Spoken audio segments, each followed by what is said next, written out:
Yo, what is up, everybody? Welcome to the stream. I'm Brayathorn.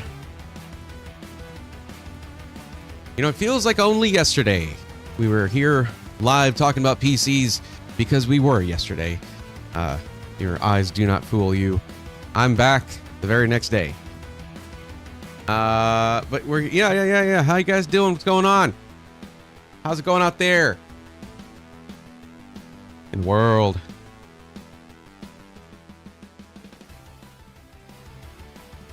Yeah, that'll do right there.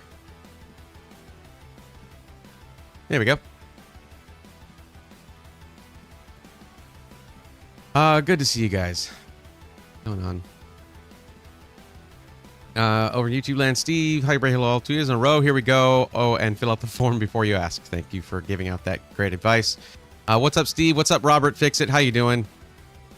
Popcorn's ready. Ooh, that sounds nice right now. Been eating since breakfast, actually. Lone Vaquero over in Twitchland coming in first, and cool. Angry Beaver, what's going on? Lone Vaquero, everyone, just in case you don't. Wait, actually, I don't see it. Hold on.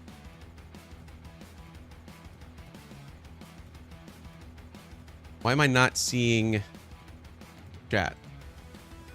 Hey, there you are. What the hell was that about?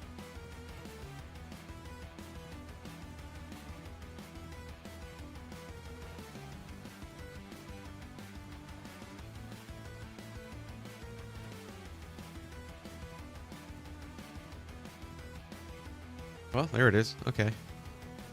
Yeah. Well, anyways, Lone Vaquero has made themselves a peanut butter and jelly sandwich. Good job. Lycos 45, what's going on? Beaver, hopefully I can watch the whole dang stream. I hope you can. If you can't, that's okay, you know, but like, if you can, that's also awesome, you know? Always happy to have you here. Super T30, what's up? Mr. Silly 408, welcome to the stream. Braithorn, my man, when are you teaming up with Skytech again for them pre-built?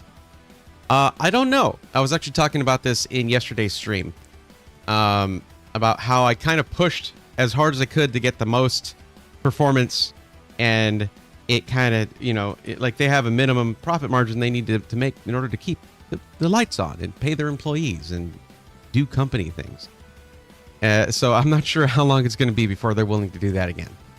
What's up, Bone Shock? How's it going? Alice, welcome.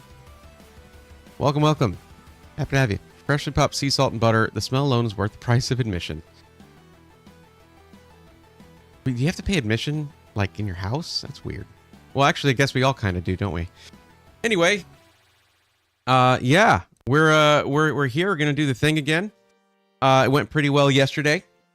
Had a few people to help out. That was cool. I like that. I like helping people with PC stuff. That's kind of the whole deal here. Love the pre-built you made. It was a beast. It was a beast.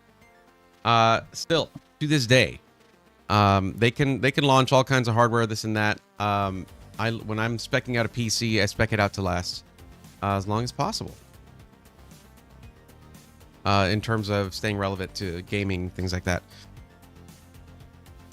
Anybody here watch the Linus Tech Tips Secret Shopper series?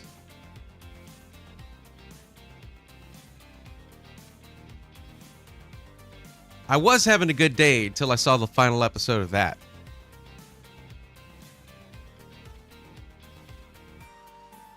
Good Lord. Last year was rough enough with HP getting the win randomly. They didn't this year. But, well, we'll talk more about that later. I'm sure if you caught my comment at the end last night, but did get the 5 fine AM8 in white. Yeah, I did actually, and I went in and responded on the YouTube side after I had ended stream saying, hey, that's cool, that's awesome. I do like this microphone. I am anxious to get back to my Super 55 though, just because, you know, it's my favorite mic. But this thing has, it's not even doing the job in a pinch. It's been doing great. For a $50 microphone, yeah. But yeah, we'll talk about those. We'll talk about those Secret Shopper series results later.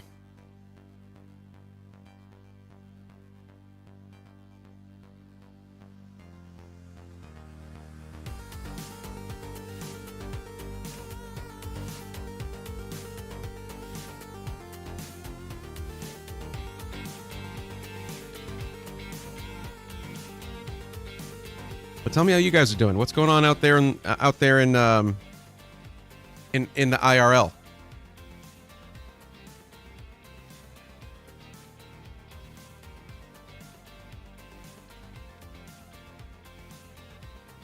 Mr. Silly, did you end up getting one of those Skytech PCs?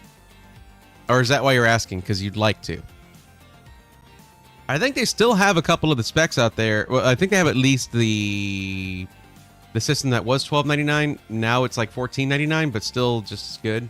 I don't think you get the fan cover with it though. Yeah.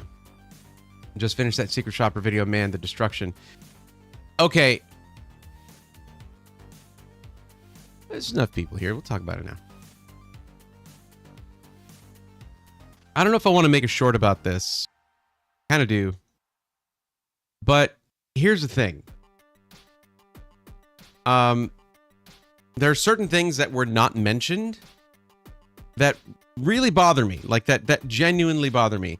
And if you just were to do, say, a quick search of 4060 Ti minimum PSU requirements, you might be misled to think that what NVIDIA recommended for the 4060 Ti was a 550 watt power supply. That's what most recommend, most companies recommend, things like that. But the actual recommendation was 450 watts.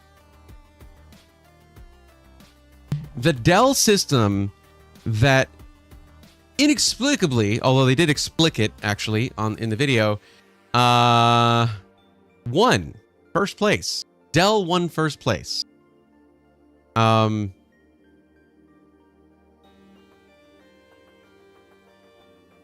It had a 460 watt power supply with a 4060 Ti.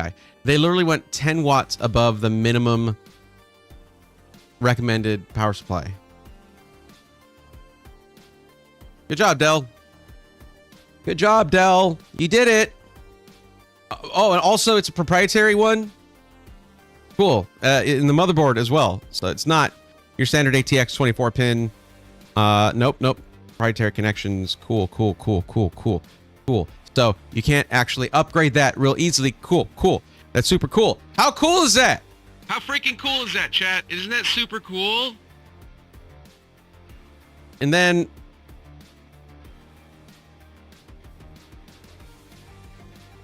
they literally said, well, not literally, okay, this is not word for word, but they essentially said for second place, they basically said if we had ordered the right system from Starforge, they would have gotten second place. That's not Starforge's fault. And they were basically like, oh, in the earlier videos, they were like, oh, we spent like 30% less on Starforge than we did on everybody else. So what we're going to do is test it with the GPU we would have gotten because everything else was the same. And then they did test that, but they made it this like fantasy alternate reality timeline segment where it just decimated everything in gaming with the 7700 XT it was supposed to come with for the same price as every other system. Yeah, it lost. It didn't get first place in ray tracing. It ended up going down a few spots whenever ray tracing was involved. Yeah. But for the average gamer, a 7700 XT is a better deal than a 4060 Ti or a 4060, definitely. And they said if we had bought the right system, these aren't their exact words.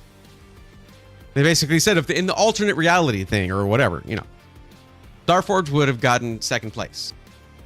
So to me, I would have disqualified Dell for having something that is the bare minimum requirement for power supply, the absolute bare minimum plus 10 watts, and no way to upgrade it.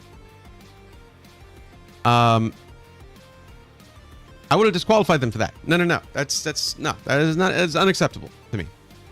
My opinion. Making second place first place. Ergo, and with second place should have been Starforge because it should have been the 7700 XT. They should have bought the right system. LTT should have made the right purchase. When they saw they didn't, they should have said, okay, we're going to score this as the system we should have bought. Done. Onion rings. That's all you got to do. So the winner would have been Starforge. If not for LTT really glossing over the fact that you're really riding edge of with Dell of what the power supply should be, and you cannot upgrade it. Who makes a 460 watt power supply anymore? Good Lord. I guess for like a workstation where you check emails and do Excel spreadsheets, it's probably fine. But these are gaming PCs, man. And they also said, what's one of the questions I ask a lot, chat, when I'm talking about helping someone with a PC, right? What are you going to use it for? And then I spec the PC out based on that. What's up, Rutu, Observer of Thoughts? Thank you for the lurk. Tiger Lily RCA, welcome. And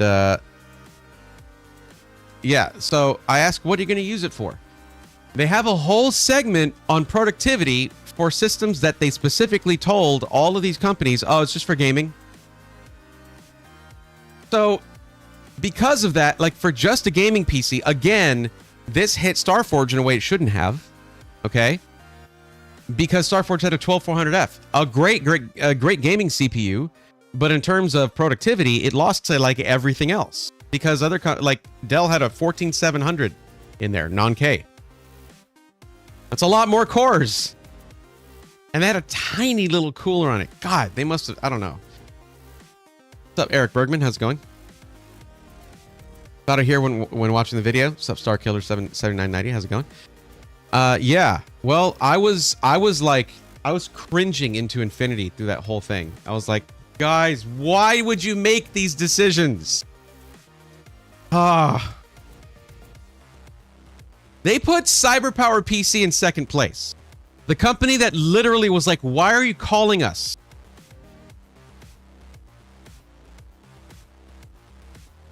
And there's one good thing that came out of this season of Secret Chopper.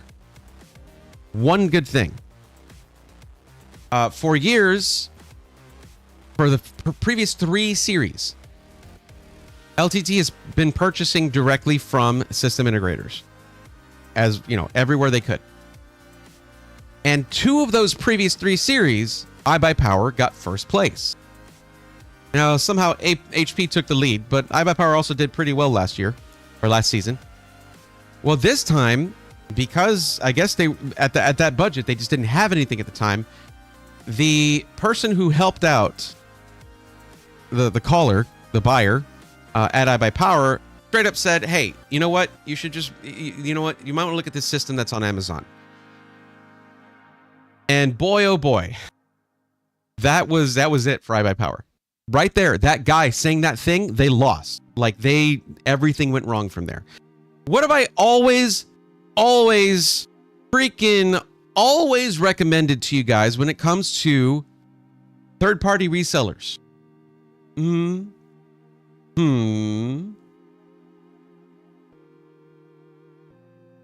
Buy directly from the SI.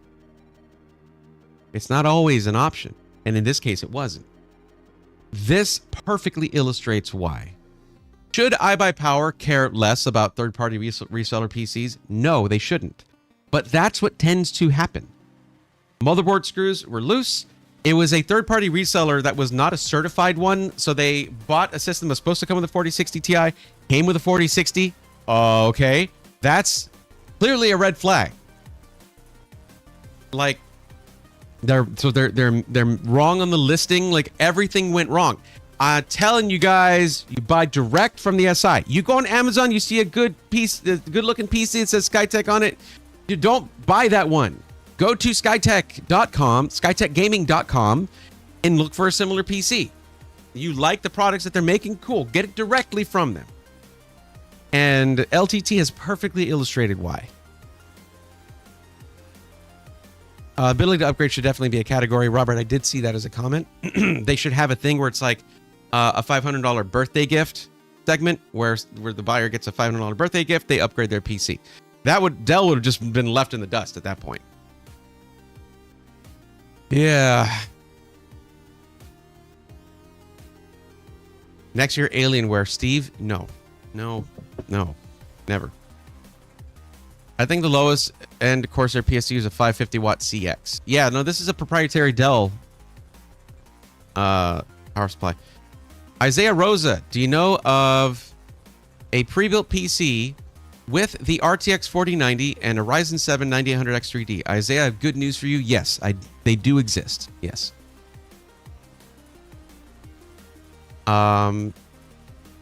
If that's all you'd like to know, cool. If you actually want help getting a PC for yourself, fill out the form, linked in the description.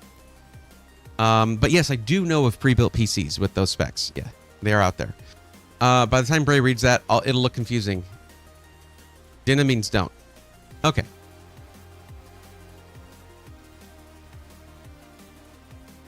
Next, I'll vote in the Apple II. Hey, look, I've recommended a Mac Mini before to someone. I've done it. We wanted to do content creation stuff and all that, and they were on like an $800 budget. And I was like, Mac Mini, easy, easy, easy. You don't care about gaming? Good to go. But they're like, I kind of do want to do gaming. Okay, cool. That plus a Steam Deck. Done. I hate to say it, but the best value in a very, very budget content creation machine, if that's your priority, is going to be a Mac Mini. Get some really fast external storage, and you're good to go. Like, don't spend the extra money that they want to charge you for your storage. But, yeah, I was... well, what's up, Fowler? How's it going? Isaiah Rosa, welcome to the stream. Happy to have you here. Also, Eric Bergman, if I didn't already say hello, what's up? Welcome. I'm super tilted about this one.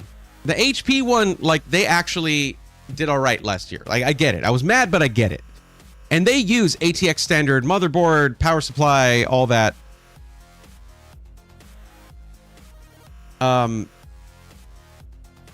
They have their own. They did uncover a serious issue with HP PCs in this series, where HP is not keeping up to date. Like, if you get an HP desktop, you have to get your BIOS, you have to get your drivers, everything from them, because it's all in-house, and they're not keeping up to date, like, by a matter of like a year or so, or 6, 7 months, 8 months, something like that. It's crazy. Jeff says, agreed. We do have good-looking PCs. Yeah, you do. You do. And I know that you would disagree with me on buying directly from you guys versus buying from a third-party reseller. It's just, I'm salty from the Secret Shopper series ending. It's super stupid. Also, why aren't you guys included in that? You're big. Like, you should be included in that.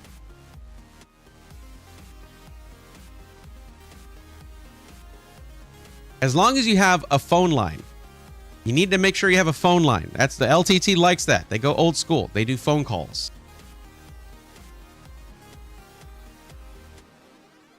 Or Mac Mini and that new TB5 GPU dock. Yeah, but then you got compatibility issues with a lot of gaming situations and iOS.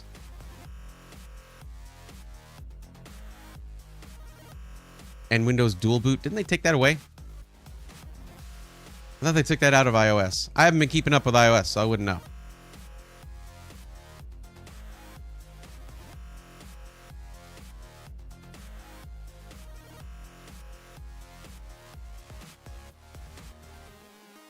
Hey, Jeff. What would you think about next Computex? We do a tour of y'all's facility over there, your factory over there. It'd be pretty cool.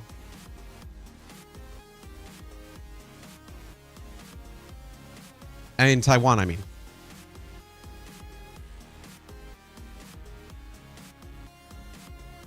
What's up, Redemption77? Also, Jeff, what's going on? Thank you for hanging out in both streams. I appreciate it.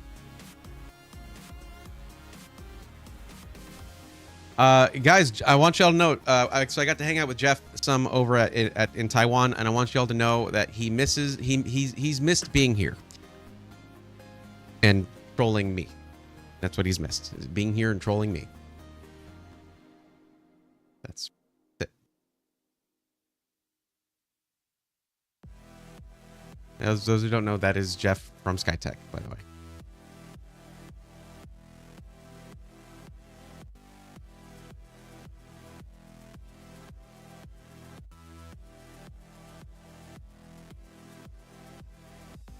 Yeah, I'm salty about it, man.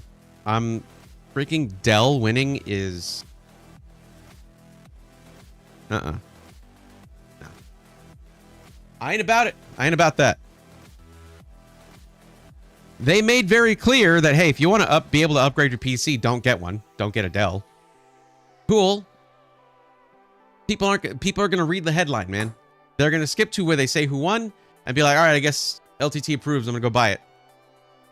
And then they're going to be like, oh man, I want to upgrade my GPU, but this weird looking long 460 watt thing, it doesn't fit into anything else. And I can't put a regular thing in there. The plugs aren't there. Oh, what do you mean 12 volt? What does that mean? What do you mean? It's at a certain point, they just need to be out of the competition. But you know what? It's whatever. A lot of people are going to buy their stuff regardless of what I say. But maybe more are going to buy it now because of what Linus said. I kind of wish they would include us. I feel like we would have held up. You would have held up. 100%. 100%. Like I said, though, as long as you have a line that they can call. SkyTech, I'm sorry. Starforge doesn't. So they lose points for that every time. Every time. It's depressing that E-Waste won. Sup, Org Chaos? 100% agreed. Uh-huh.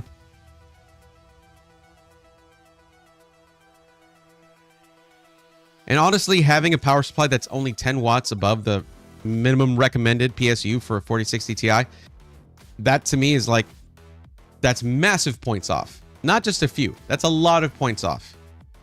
And actually, no, but LTT didn't even mention that. They did not even mention this.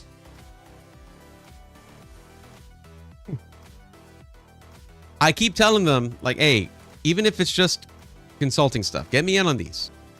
Like, I would be happy to help. I don't even need to be part of it. Let me just consult with you guys, you know?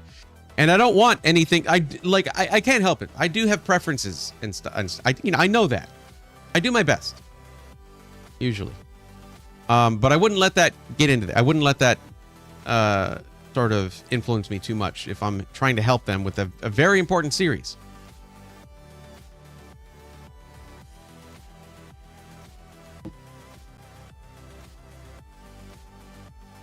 For smoother what's up, Virtue? How's it going? For smoother FPS to manage frame drops, should I upgrade from a 3070 to 4070 Ti at 1080p, or what should I consider upgrading?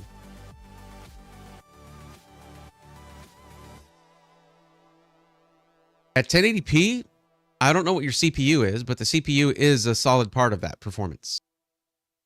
The CPU does matter when you're at 1080p.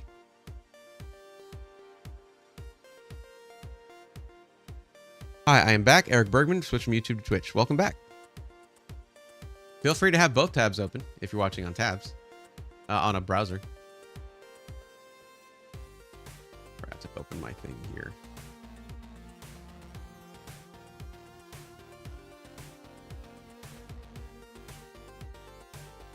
But yeah, Virtue, I'd need to know more than just the GPU. That would be a massive upgrade, 3070 to 4070 Ti. I would say 4070 Super is what I would look at. 4070 Ti, yes, that's just great. That's good.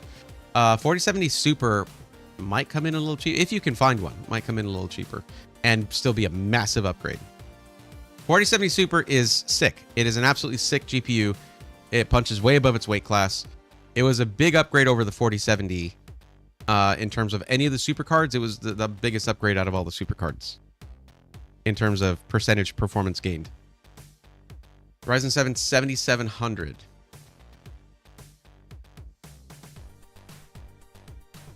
Game Fanatic 173. Do you have a CLX discount code? I used to, like a while back. It's been deprecated, I think. I don't think it's valid anymore. Game Fanatic 173 trademark. I have a lot of discount codes though. to a lot of other SIs. But CLX, I've worked with them a couple times. I haven't talked to them in forever, mostly because I haven't gone to DreamHack in a while. DreamHack is kind of their bread and butter since the beginning of DreamHack, but, well, ish. Yeah, no, yeah. Is there an AMD card that runs close to 4070 Super, 7800? Oh, no, I would say 7900 GRE or 7900 GRE or 7800 XT. 9070 is going to beat the 4070 Super pretty handily, I would say.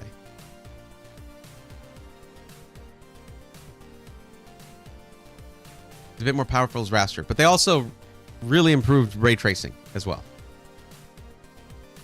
So, because usually, like if you look at a 7800 XT versus a 4070 Super, once you turn ray tracing on, 4070 Super is going to take off. It's going to leave it behind. And also in raster, 4070 Super is stronger. 4090 GRE, closer. It's actually a little above it, I believe. I'm trying to remember the charts in my head. Okay, like give me a break.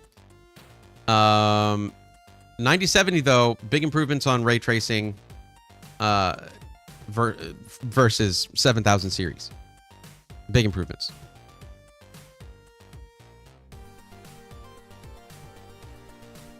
I'm pretty proud of our customer support. I can admit sometimes our wait times are a bit longer than I would like, but they are top notch and make sure customers are happy and taken care of. There you go.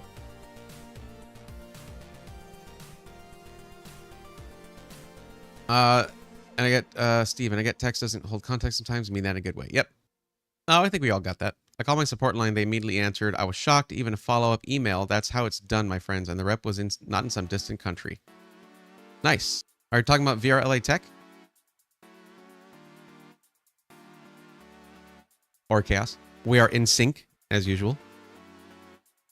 But the 9070, I would say, is a better recommendation than the ones I was saying. So I agree with you on that. The problem is pricing. GPU pricing is bonkers right now. It's just bonkers. That's just how that goes. It's all, or I should say it's all over the place. It is all over the place.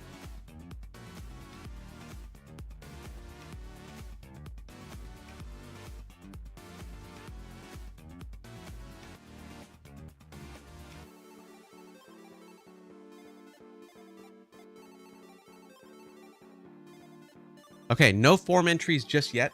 I should ask though if Redweight or Ludrix are here, because they filled out the form during last night's stream and went dark. So Paul's Hardware did a nice video on GPU pricing today. Nice. I was trying to catch up with a lot of tasks I needed to catch up with after the trip today, now that I'm not in recovery and heavily medicated. So yeah, from the trip, because good lord, that trip took a lot out of me. Isaiah Rosa, new to PC gaming, but saving money to buy the Skytech Prism 4 with the 5090.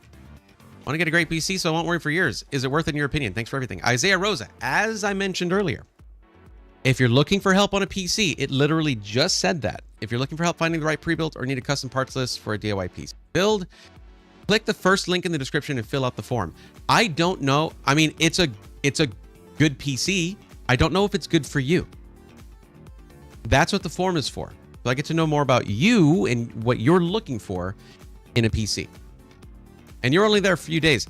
Jeff, that's one thing I figured out, Jeff, is that I need to give myself time after Computex to recover from Computex before I get on that freaking 13-hour flight. And then the layover. And then the hours of flights after that. Like, I need a break after Computex and probably some time before it. So the next time I go up there, I'm going to probably make it like a 2.5 week trip. Because staying there is not expensive in Taiwan. Being there is not that expensive. It is getting there and back that is expensive, you know, relatively speaking. So, you know, that I gotta think about that for next time. Ghost Pun 87, hey, what's up? Welcome. What's the time difference? 10 hours? 12 hours from Texas, I believe. It is 11 or 12 hours, which is great for me because I'm a night owl. So I was up in the morning, every morning over there.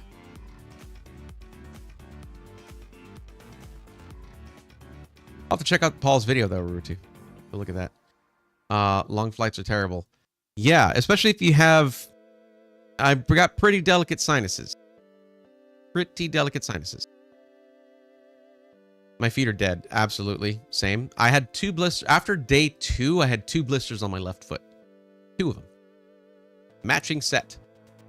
Staying there is cheap. It is. Like my Airbnb cost half the price of my plane ticket. Well, no, my plane tickets actually came out pretty good.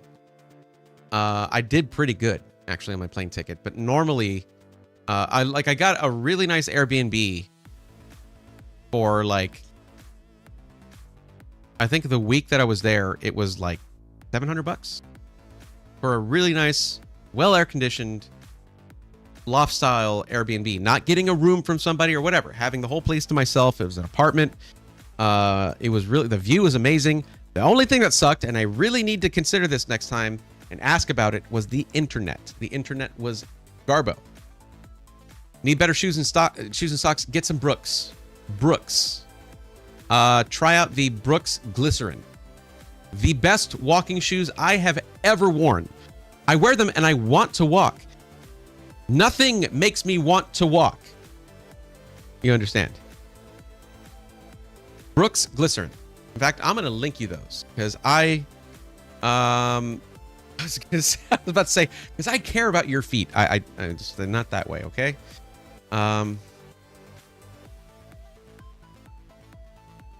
These are the ones I had. They are amazing. I was telling you about these. Actually, I believe I told you about these. Now I'm going to give you the link to them. They call them running shoes. They're walking shoes to me. Unfortunately, they didn't have the purple ones when I bought them. Or actually, no, those are in the... Like, they have the purple in the women's ones. They don't have them in the men's. It's super stupid. I hate it. The Glycerin 21s are the ones I got.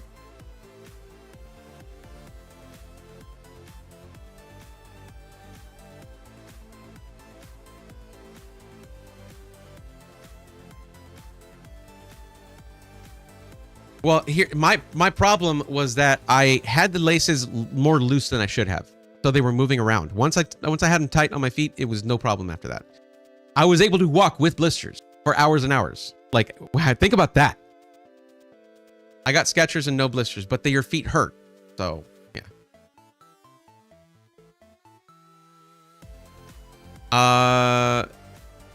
And one day before, yeah. What airline? I took Delta. No, I took United. United is what I took. Well, I didn't see any videos on YouTube, and I thought I followed on the YouTube channel. No, there've been no long form videos for a while, personal reasons, but they're coming back. I posted one from Computex, so also shorts. Plenty of shorts have come out and are coming out still. There are some more coming out in the next couple days.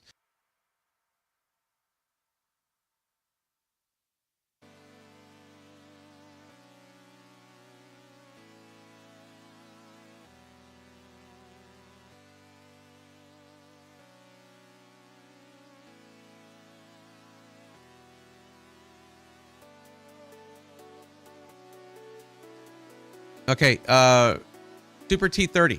You need to enable SMT in the BIOS. Go to the BIOS and enable SMT. So it's saying that you're getting 8 cores, 8 threads on a 7800X 3D. SMT must be disabled. You need to enable that.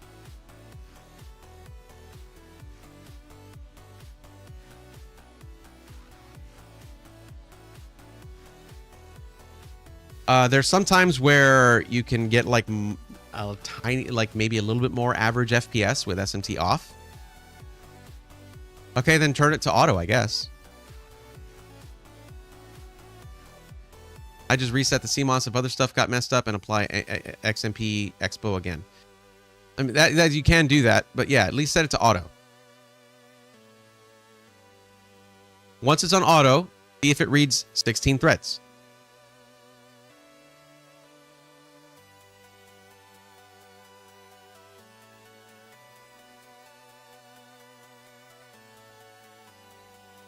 Who has laces? It's 2025. Jeff.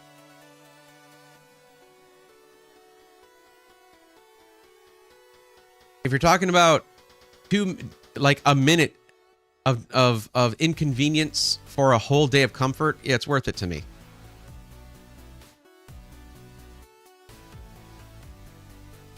Also, they're stretchy, so you can also set them and just kick them off when you're done. No, it doesn't.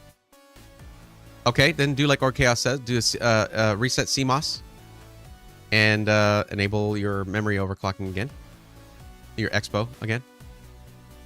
See if that fixes it. You mean like Back to the Future 2 shoes? I think that Jeff is talking about Velcro.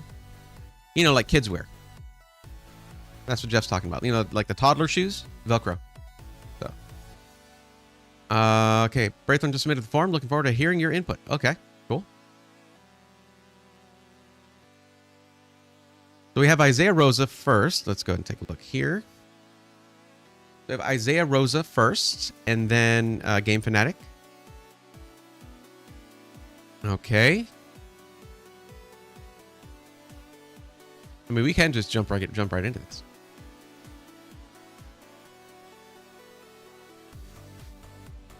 That must make like, what is it? Tagging someone in your chat a little hard with the trademark symbol on there. Or I mean, YouTube will help you fill it out, but still. Nike gonna sell you those shoes with AI lacing. That's what ends up causing the AI apocalypse. Shoes, that'd be amazing. Slip-ons, duh. Yeah. Sure. Okay. Let me see. So both of my viewers are in YouTube. Both my entries here are from YouTube. So, and also Game Fanatic already told me. Let me make sure real quick that Isaiah is still here. Who uses Velcro anymore? Showing your age here. No, I just made the most logical assumption, Jeff. That's all. Michelle Milton, welcome. How's it going?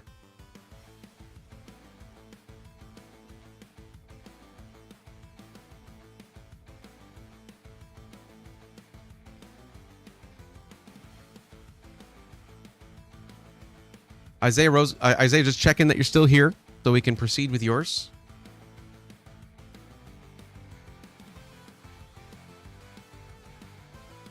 Okay, cool. Just mark both of these as being here. Hungry man. There we go. Now, Isaiah, real quick, can you tell me what the actual maximum budget for your PC is? The actual maximum number. Solid number, not a range. Is it that 3,500? I know you're here. Yes. I was asking you a question. All SkyTech PCs come with random trolling in Braithorn's channel. And no capitalization or punctuation. That's extra. That costs extra.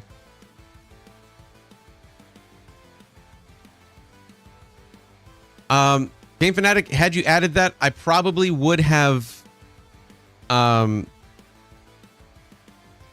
to steer you away from that anyway. They're okay. There's better options, IMO. Pretty good. Happy as heck that it is Thursday. I cannot believe it's already Thursday. I feel like I just got back. 3,500. Got it. Okay. And you said there was a 5090 system on SkyTech that fits in that budget. That's interesting. We're going to take a look at that. Now let's look at what you're using it for. Straight up gaming at 4K. Makes sense. I wouldn't say you need a 5090 for this. 5090 is going to help you more if you're going to be using the 32 gigs of VRAM for some kind of productivity task, something like that. You're usually fine just going with something like a 5080. Heck, I game at 4K with a 5070 Ti, and it does everything I need.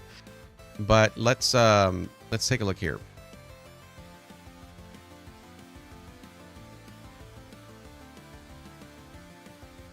That is an upsell on the builder. Yeah, that. Not extra storage, just that. Oh, you do have extra storage, but I meant on your pre-configured systems. Hey, you know what I mean. Never mind. Shut up. All right. Let's go over to the pre-built gaming PCs. I'm sure it's going to be over here. And we're just going to choose 5090.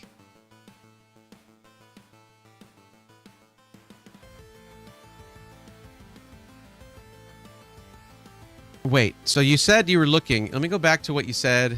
Yeah, that's Jeff agrees with me on that. Save money, get a 5080. Jeff is the CTO from SkyTech, by the way. That just an executive at SkyTech is saying, "Oh, you want to give us 5090 money? Nah, go for the 5080. You save some money." Been saving money to buy the SkyTech Prism 4 with the 5090. So I see that here. It is $5,000.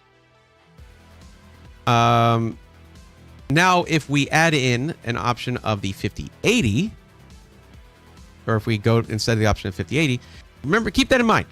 Five grand versus, what is it with a 5080? Well, you can look at the Prism 4 as well. They'll have that, right? For the, nope, not that one. Not the wood case one.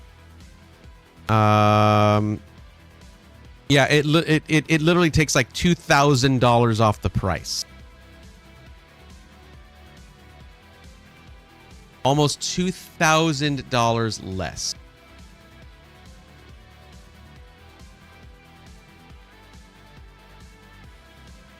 This to me is the problem with a lot of my my colleagues who I admire and respect very much, having this anti-frame gen and previously an anti-DLSS dialogue that they kept going. They have not really kept up with the DLSS one because, as technology does, it got better and it's very, very good. And if you've never played with frame gen, it's bananas. It is crazy. If you need to experience it to understand it. And most people are not doing what they do in those videos and getting a freeze frame and then pixel peeping on that and being like, but look, these pixels are wrong. Yeah, but like you get crazy FPS, super smooth gameplay. It's awesome. I was saving it for the 5090, but not there yet. I'm within the 3500 now. Yeah, don't wait. Don't waste $2,000 on a GPU that you don't need. And like, even if times were normal, understand that if you just looked at the MSRP pricing between the 5080 and the 5090, you can get two 5080s for the price of one 5090 based on their MSRP. $999 versus $1999. Are you getting double the performance? No, not even close. It's just not worth it unless you need that VRAM for a specific use case, which you ain't got. You don't need that. Save the money. I'm looking at the wrong camera. That's the camera now. That was my fault.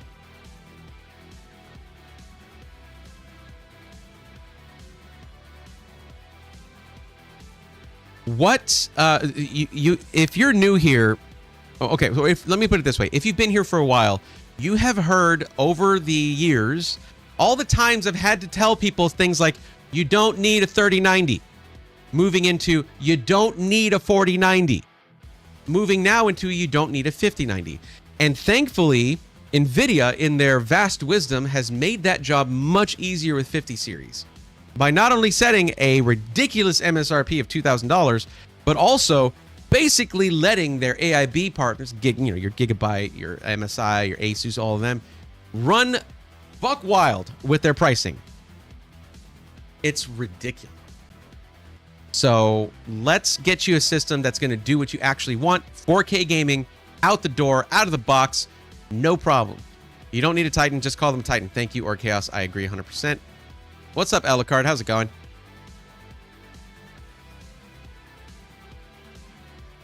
You can use the extra $2,000 to get a lot more bang for your hard-earned money.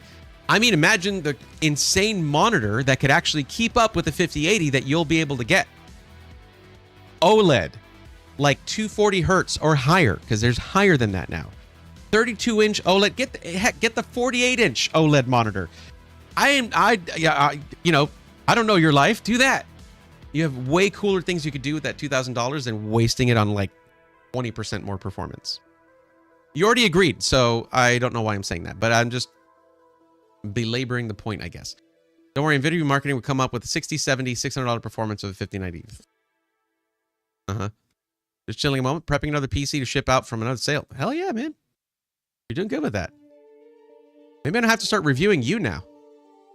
You can get a really nice OLED monitor, new keyboard, mouse, or whatever else, and still be way under the price of 5090 system. I got the Asus ROG OLED 27-inch. Nice. That'll make a great secondary monitor next to your 48-inch one. I'm kidding. I'm just saying, $2,000 is a sick setup. It's a whole setup. New desk, actually ergonomic chair. If you're going to be sitting your butt in it, and I was kidding about the monitor. That's an awesome monitor, as Jeff said. It is. If you're going to be sitting your butt in a chair for 6-7 hour gaming sessions, it should not look like a racing seat. I'm just saying this. It should not look like a racing seat.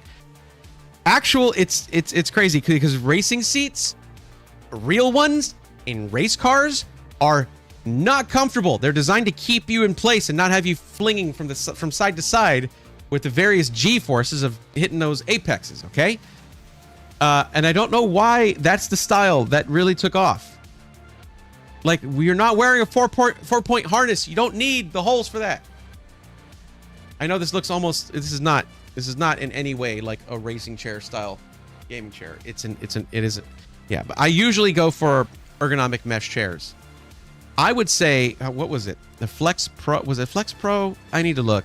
And Thunder X3 has this insane ergonomic chair that is so comfortable, and it's their top of the line one, and it's not cheap, but hey, you're saving all that 5090 money.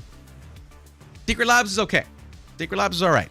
It's not as ergonomic as a lot of other options. Very durable, indeed comfortable, but for extended periods, I would say a full-on ergo chair is the way to go. Definitely got a racer gaming chair. No. I don't expect another 3060 Ti moment again anytime soon. Having 2080 Ti performance at less than half the price was rare. I mean, that, and then the 3080 was an insane value too. Now, looking back at it, at the time it was like $700, but like, damn, that thing performs. I love the new Vertigear chairs. They have a great lumbar support.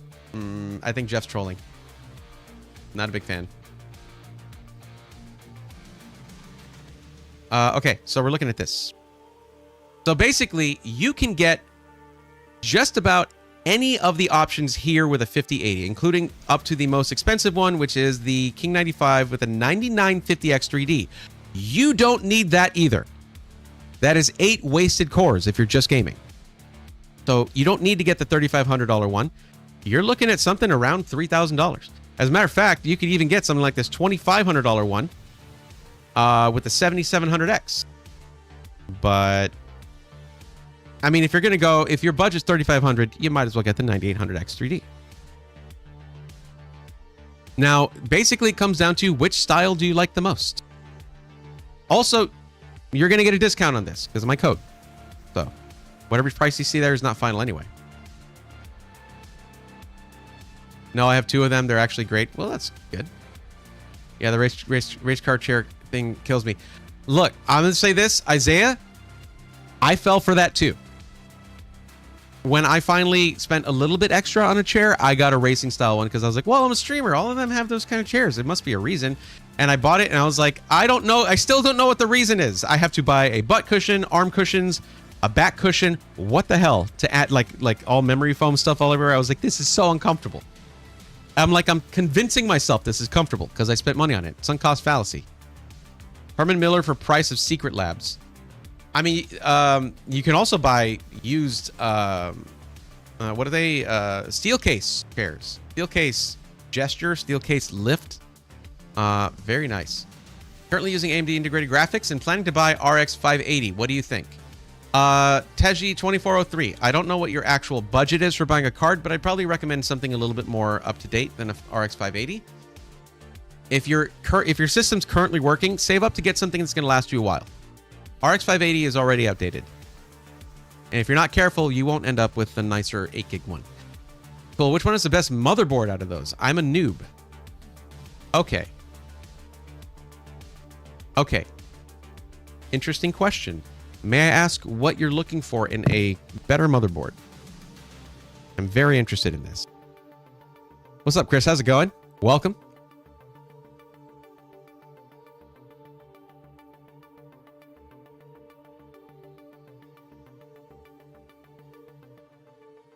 I should look for a good chair after setting some more things up in my workshop. Alucard, if you saw the Pro Gamers Group video, that Thunder X3 chair, that beige one, comes in other colors. That I gotta remember that. I'm gonna look it up now.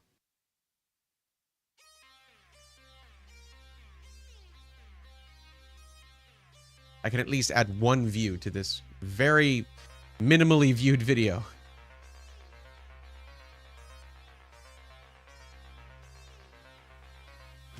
The power supply shroud is a very specifically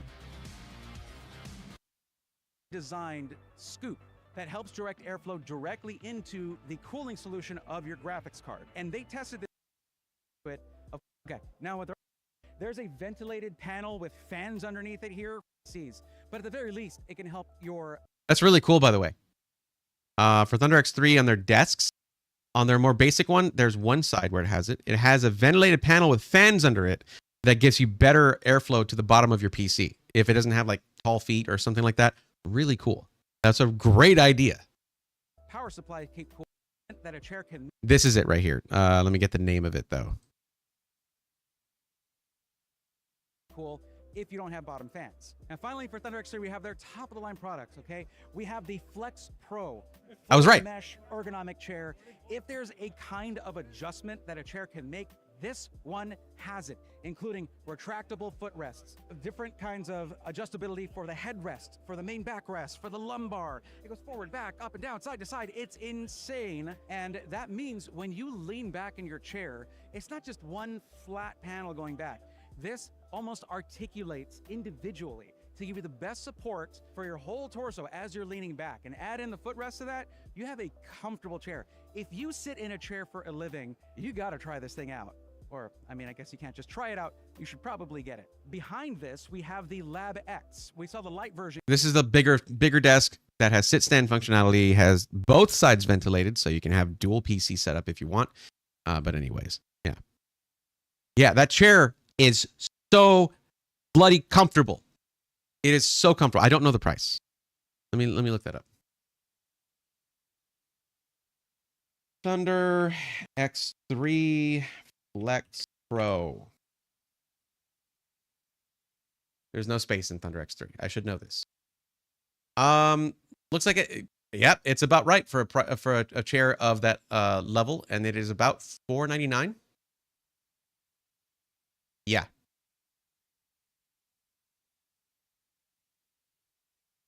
Yeah, it's about $500. And if you're like, whoa, what? That's so much money for a chair. Welcome to like office ergo chairs that are meant to be sat in for 6, 8, 10 hours at a time. They are appropriately expensive. Anyways. Yeah. Let me see your answer on the motherboard thing. What's up, Empire of Noise? Welcome. What's up?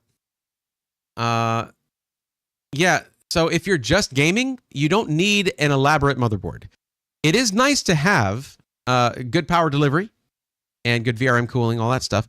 And, you know, decent I/O, but you don't need a lot of I/O. You can basically get away with 6 USB ports and, like, you're done, if that many. So, yeah. So, one of my favorites here is going to be the King 95. I absolutely love the King 95 case, and Skytech does a great job with it. If you want something with more straightforward airflow, there are front intake, rear, and top exhaust systems.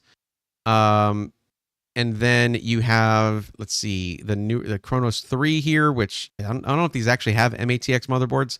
The one thing I wouldn't do is get MATX and put MATX in a full ATX case. One thing about Skytech that does bother me is that they do still do this sometimes. And it's in poor taste. For your average gamer, it's not going to matter, but yeah. That fractal chair is like $600. So yeah, Simple Green, I didn't buy this. They just gave it to me. So like a privilege, I know. But I don't know if I would spend $600 on this chair, to be honest. I believe that might only have 8X in the GPU slot, so higher end GPUs may be limited. Wait. 5700G, 32 gigs of RAM. Planning to buy a temporary GPU until I buy a newer one. Okay. And then Orcast is saying that might have only 8x on the GPU slot, so higher end GPUs might be limited. But buy the GPU you want for your new system if you're going to spend any real money on it. I'd suggest something with 12 gigs or 16 gigs unless you really play esports. With 8 gigs might be okay.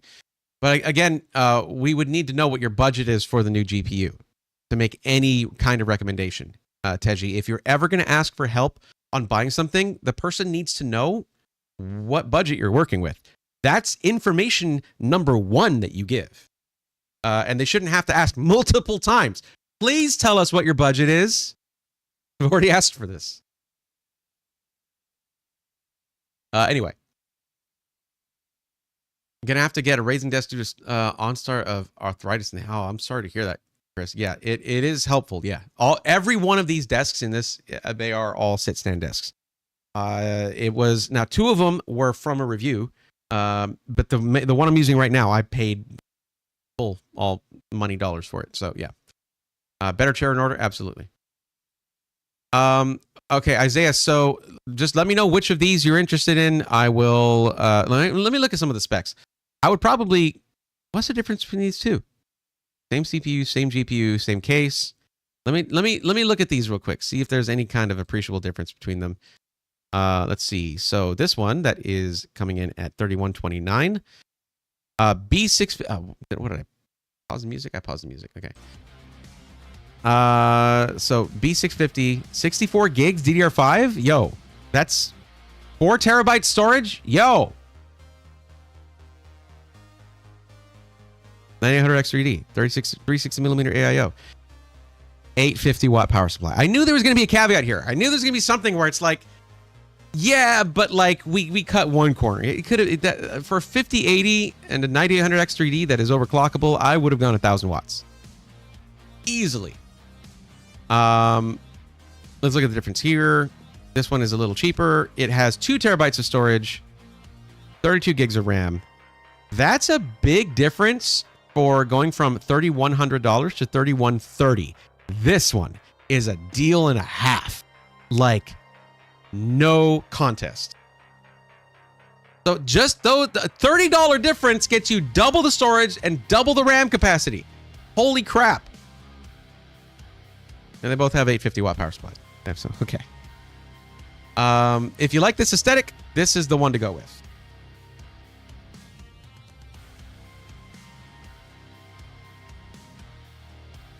That's a hell of a deal, man.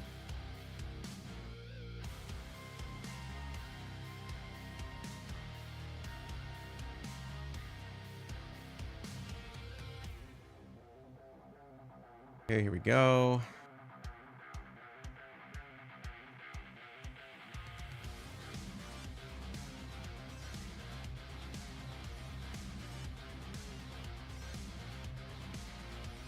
Let's see what this thing comes out to with my code. So you have to select either the 1 year, 2 year, 3 year standard warranty.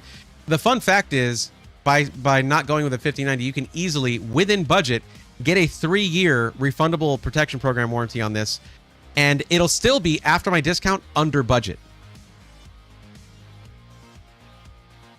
It'll still be under $3,500 with the max extended warranty. We're gonna do this without that though, and yes, it is a refundable warranty. No offense intended, just a price comparison. 500 is a better chair versus 600. Yes. Yeah, I absolutely want to switch to that chair. I do like this thing. And the foam is really nice. It's firm foam, which I've realized is actually pretty important. But I do like mesh. The fabric on this is really nice, though. I'm not dogging this chair, like, at all. The Fractal Refine is a very comfortable chair. Here's a recliner in the family cabin for gaming. I honestly, like, I miss console gaming for one reason. Gaming on a couch or in a recliner or wherever the hell you want around your TV. Just like a beanbag, whatever. It takes some doing to be able to do that comfortably with PC gaming. Let's see. Coupon code SWARM. With the 1 year warranty is going to bring this down by almost $100. Down to $3,036.09. And that discount, let's see how much that improves It's not going to be the same discount, even if we just add the warranty. Give me more discount. Let's see how much that changes with the extended warranty.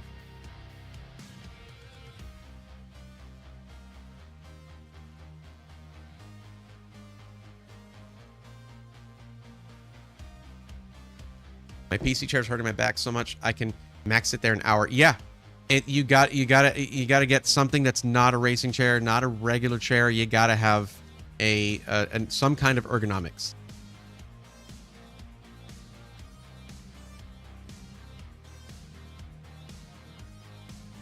What's up, Gamer Kid? How's it going? What's your thoughts on the ASRock's and AMD CPU failures that have been happening? ASRock's got to figure out their stuff. It's probably power delivery to the CPU. And they got to figure it out, like, now. I need to watch the video, though, to see the scope of it. It could be that it's happened to a dozen people on Reddit. It could be that it's happened to 100 people. Obviously, the latter would be a lot worse. So I need to watch that video. What's up, Triple B? How's it going? Thank you for the lurk. And for using my favorite lurk emote, by the way. Thank you. Let's see. So I got to remove this one with the 1-year warranty. Let's remove that. And it looks like my discount might actually be... Oh, no. It does discount a little bit more. So you get 105 off that way. Brings down 34.24 with a 3-year parts and labor warranty. Solid PC. I do agree. Should have been a 1,000-watt PSU. I know Skytech tested this thing up and down. It's just not with an overclock, probably. But most of their buyers, 95% of their buyers, are never going to touch PBO. Speaking of chairs, says Zentech, I won't buy another Secret Labs gaming chair again. Would an ergonomics office chair be better? Yes. And that's exactly what I was talking about. Secret Labs makes a solid chair. It's not that ergonomic, though. And that is the number one thing. You must accommodate your body when it comes to being in any position for a long period of time. T. Peterloff says, hi. What's up, T. Peterloff? How's it going? Welcome. I'm looking to do a pre-build between 1,500 to 2,000. What would be your recommendation? Turtle Guy, my recommendation is to fill out the form that is linked in the description. It's the first thing in the description. That is who I'm helping someone out currently who did fill that out. And that's how we arrived at this recommendation right here. And it turned out to be a rather awesome one.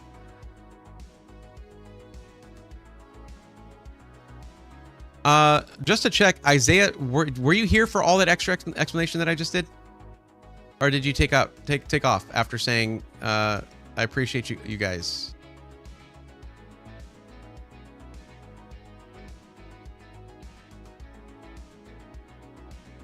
Oh, have a good night, Steve. Thanks a lot. I'll refresh before I go. Let someone else take the silly crown thing. It's not silly. Take it easy, bud.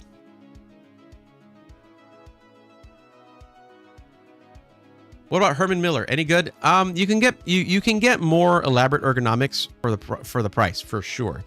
I mean, Herman Miller, if you get a brand new one, is going to cost the same as, like, I think 2 of the Flex Pros from Thunder X3. And you only got one butt.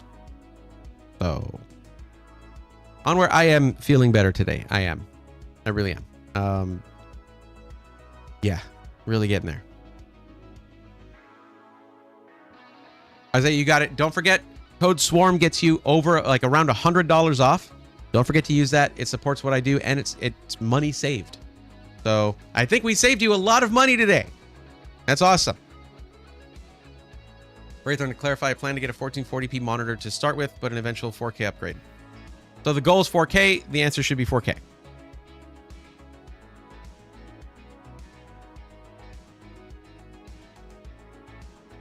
Like, unless when you get your monitor upgrade, you're also going to get a GPU upgrade.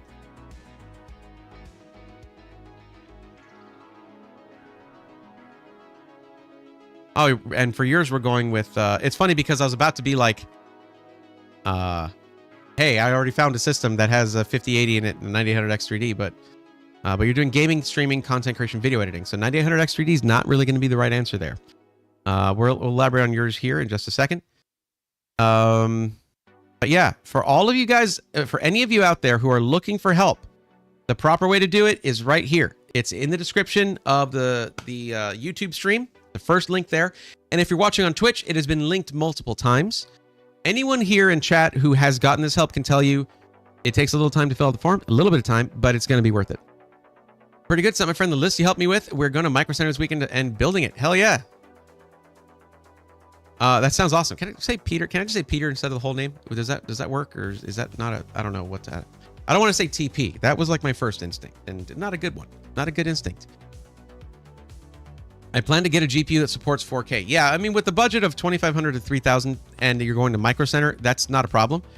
So let me ask you this: what is your actual maximum amount of money dollars that you can spend on your PC? A solid number, not a range. To get you the most performance, that's the number we're going to aim for with the price. Try not to go too far over, and only go under if it's unnecessary to go all the way to the maximum. Braxton, what's going on? Good to see you back. Good to be back. It was a great trip to Taiwan. Wouldn't have missed it for the world. But it was tiring. And here we are. I really need to get around to sitting down and actually fully posting everything that Onware has edited. There's a little bit of a backlog at this point, but it's going to mean that there's going to be probably tomorrow a solid number of shorts for you guys to watch. Keep an eye on that playlist. Ring that bell on YouTube, and you'll get to see some pretty fun content.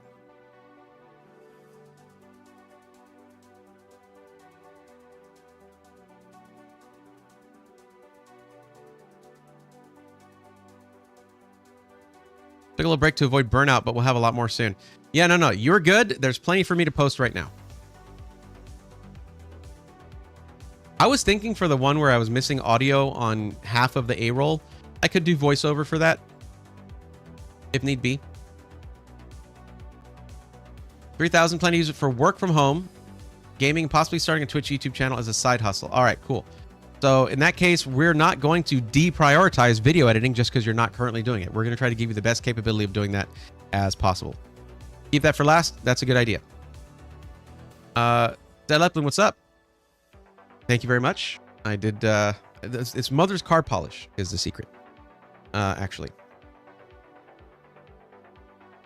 Okay, let's see. I recently purchased an Alienware Area 51 with a 5080 and Core Ultra 7. Okay, so listen up, guys.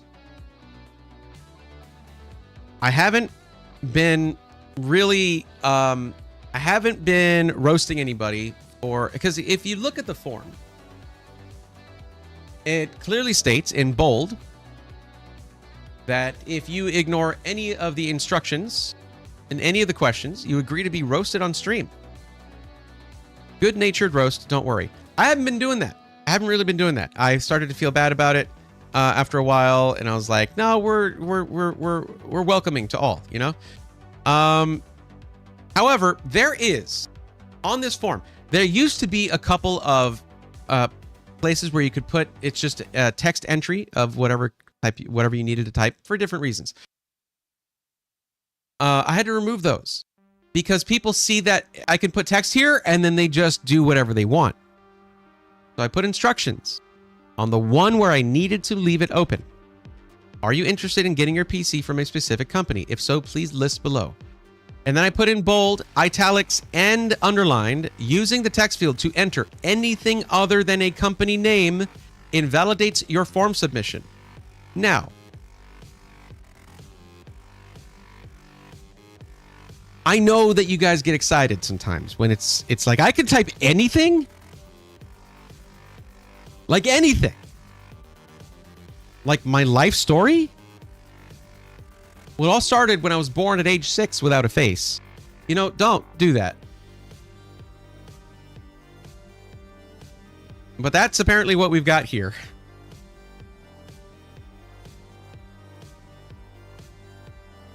Like, it's not even... You're not even hiding it. You're not even pretending to not... Holy crap. No, Chris, I wouldn't say that. No. That's not what I'm talking about. I'm not trying to... no name calling. That is not welcome here, okay? I like to just very blatantly point out things like this. Because, wow. All right, everybody, you can't see this, but I'm going to make sure you can. All right, let's go ahead and read through this. Because I want to show you what other people do here. They'll do stuff like I Buy Power, Skytech. This person put no. You don't need to put no. You can just leave it blank. Alexander PCs, Reactor Gaming, with a helpful link. Falcon Northwest. No, any is fine. I still not going to disqualify you or anything. And then we got this. Remember, if you didn't read the part where it says, if you ignore the instructions in any of the questions, you agree to be roasted on stream in a good-natured fashion, you already done messed up. Because this is free. This is for free. The least thing you can do is understand that I put the bold, italic, underlined text there for a reason. For like a good reason. Anyways, let's take a look here. I recently purchased an Alienware Area 51 with a 5080 and Ultra 7. Core Ultra 7? 265 or 265K. I'm just concerned about future upgrades since the motherboard and power supply issue present issues. The motherboard and power supply issue present issues. I also keep hearing all over about AMD over Intel CPUs, and I want to ensure that I get a good CPU. Besides the Alienware, which I may return now, I've been looking at offers on CLX and the MSI Aegis ZS2 at Costco. Trying not to spend past $3,000, even though I kind of already did with the Alienware. I'm considering returning. Warranty and good customer service are priority for me over boutique components. I want good quality components, though, still, if possible. All of this could have been said in chat. All of that could have just been said in chat.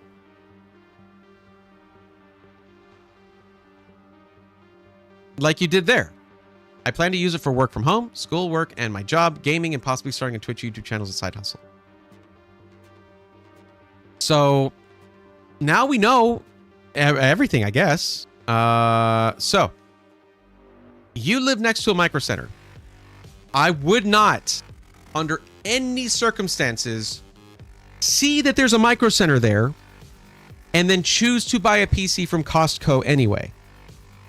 Do not do that, please. If there's anything, any takeaway you get from this, if you're going to buy a PC from somewhere and you have a micro center right there, I mean, you're in Jersey. There are so many in like that area. You have like 5 micro centers close to you. You have zero reason for Costco to get any of your computer money. Now, you brought up a good point, though. The whole thing with AMD versus Intel, right? So, you're going to be doing streaming. If you want to look at CPUs that you can afford with a $3,000 budget, particularly if you're going to Micro Center,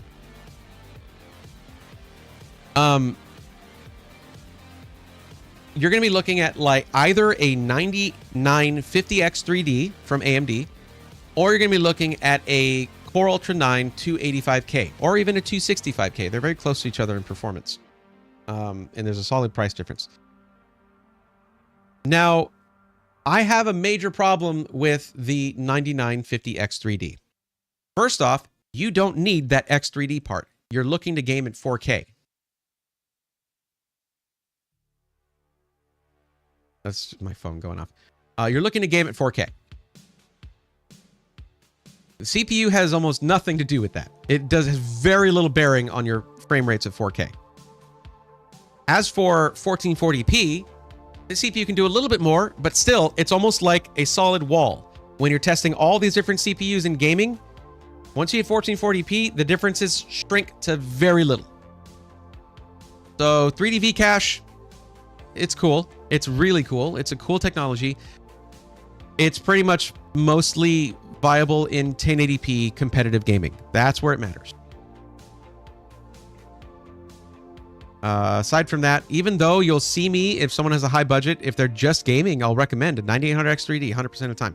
If you're streaming, if you're just gaming and streaming, I'll say, yeah, no, you know what, AMD? You want AMD? Sure. 9800X3D for gaming and streaming? Good to go.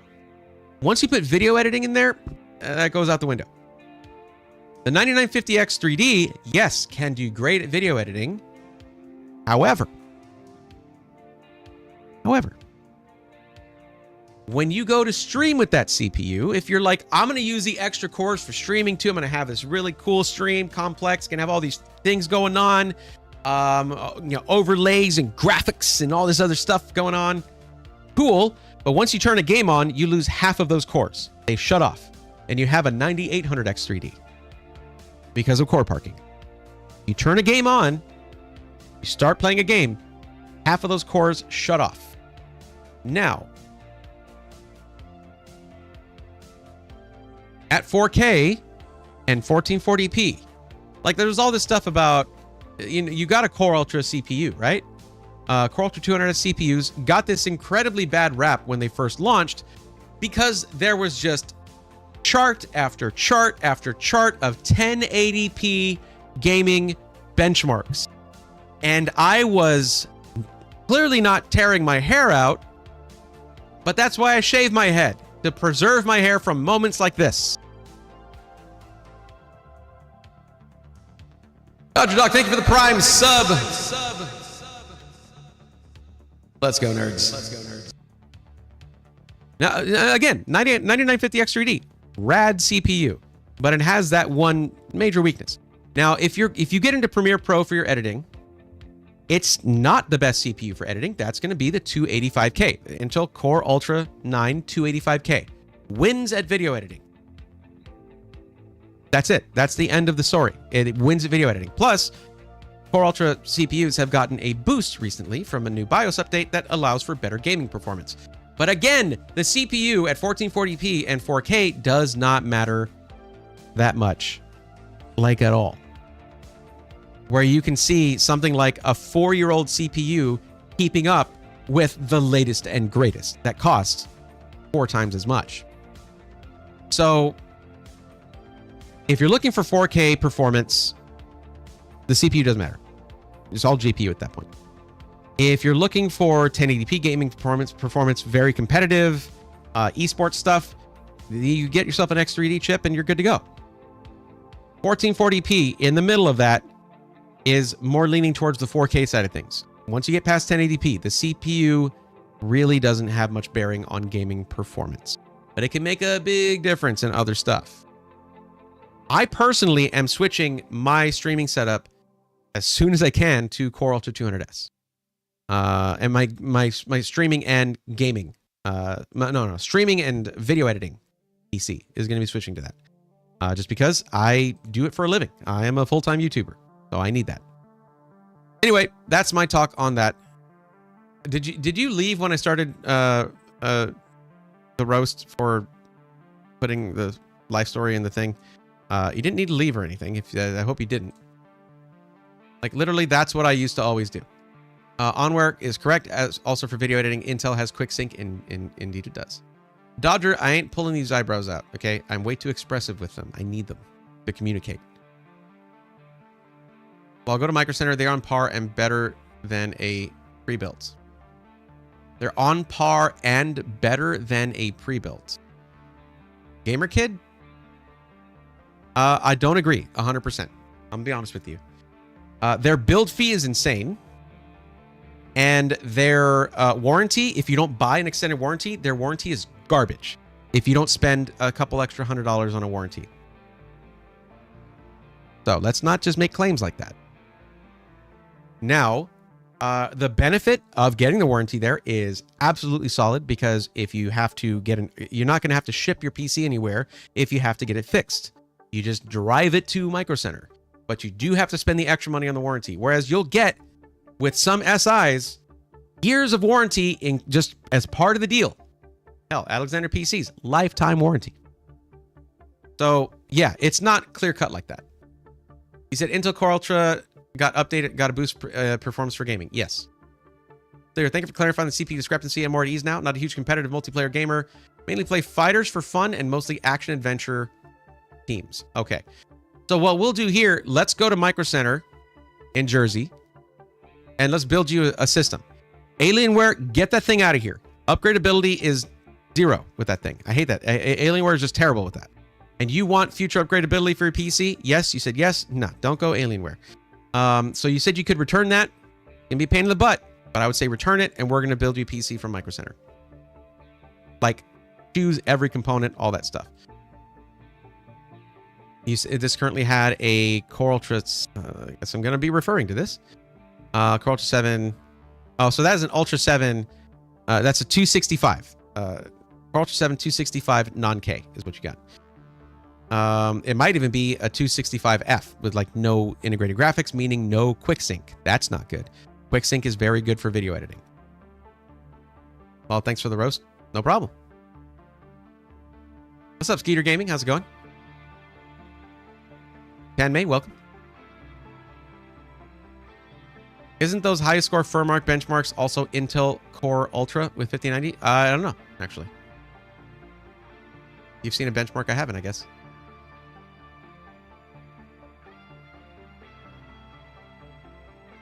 Okay.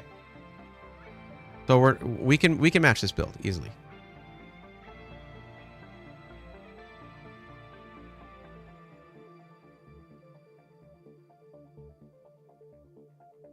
And one of the things about Micro Center is their bundles. The only downside is that you don't get to choose your motherboard or RAM. That's not good. So we might need to forego a bundle because of the video editing side of things. Oh, it's all AMD. It's all AMD or old Intel. Holy crap. Are you serious? Damn, Micro Center. Oh, wait, no. I'm wrong. Saw at least one. 265K with Tomahawk Wi-Fi LGA 1850. It was D890 Tomahawk Wi-Fi and 32 gigs of RAM. Not 64 like I would generally recommend. Also, what color did you want for your build? You wanted it to be in... Okay. Okay, let's see. You said that you want the PC to be a... Oh, sorry about that. You said that you want the PC to be a specific color. Tell me in chat. What was that color? Game Fanatic 173 trademark. Sometimes Micro Center will let you upgrade for a bit more money. Yeah. The thing is, I don't want people thinking that if they can't get something from Micro Center, they're getting an inferior option. Micro Center has some benefits. It's not the be-all end-all. Black or no. Here we go. Right back to the form, baby. Here we go. You clearly did not read this thing. Do you want a black or white color scheme for your PC? I don't care is not a valid choice. That's what I get to say. I don't care what color your PC is, so I'm not choosing. You choose. Make a decision for yourself. Come on. You can do it. I believe in you. This option is not to say, it doesn't say I don't care. You have to give me a specific color. This is even more like you making a choice. And you have chosen poorly. Thank you very much. All right, cool. Neat. All right, everybody, this is a reminder to everyone. Please read the form carefully. It is not a long form. It does not take that long.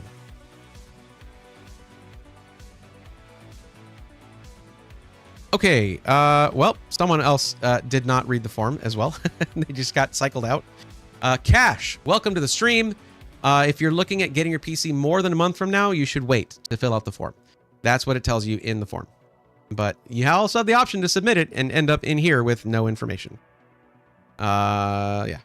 Guys, I've been doing this for years. Of course, I'm eventually going to have some nitpicks and things that I ask of you if I'm giving you free help. Don't let it get to you. Don't let it bother you. Just it's part of the experience. Let's just say that. Okay. All right. Well, I don't know if we can do a bundle because the RAM isn't going to be right. And we don't get to be picky about the motherboard like we should. So let's just try doing it from scratch, and we'll go with a 285K for now. There's a 265K. Where is the 285K? There we go. 7 in stock. $569.99 versus... Oh my gosh, that is so good. $279.99. $279.99 for the 265K. Overclockable CPU. What's the difference between 265K and 285K? 4 efficiency cores. That's it. You're talking about a difference between 24 cores and 20 cores. That's it. And it is like half the price. Damn. I'm going to show you this too. Check this out. Check this out. I got you. Check this out.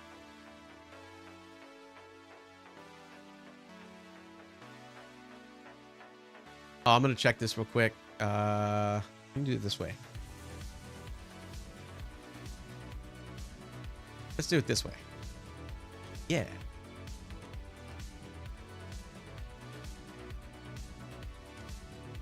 All right. What's the performance difference in Premiere Pro? 285K, 265K. It is like right there with a 99. This pretty much matches the performance of a 9950X 3D in Premiere Pro for like a third of the price of that CPU. It is kind of a monster for the price. So that's what I think we should go with. 265K. That's the wrong one. Where am I? There we go.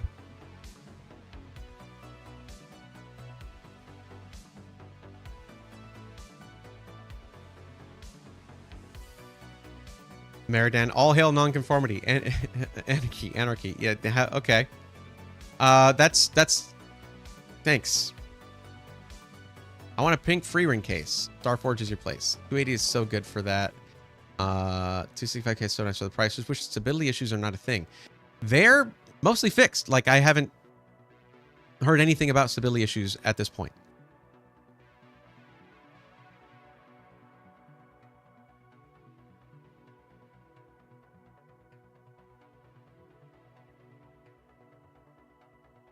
Okay, let's get a motherboard. Now, with gaming, streaming, and content creation as part of the plan here, you want to get a solid motherboard for this. And I want to see if they have, let's see, a specific one that I've had my sights on.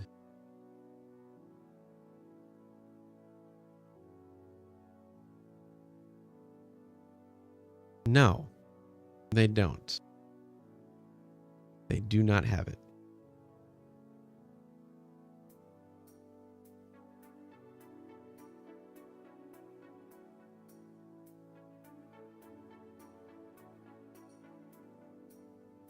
Let's check this guy out.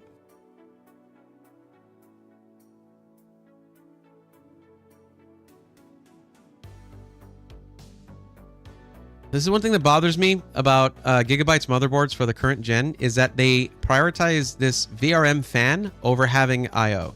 This isn't bad. 9 USB Type A ports, but like a single Thunderbolt port? Really? It is 290. I get that, but like, man, they really went backwards on their I/O. They really did.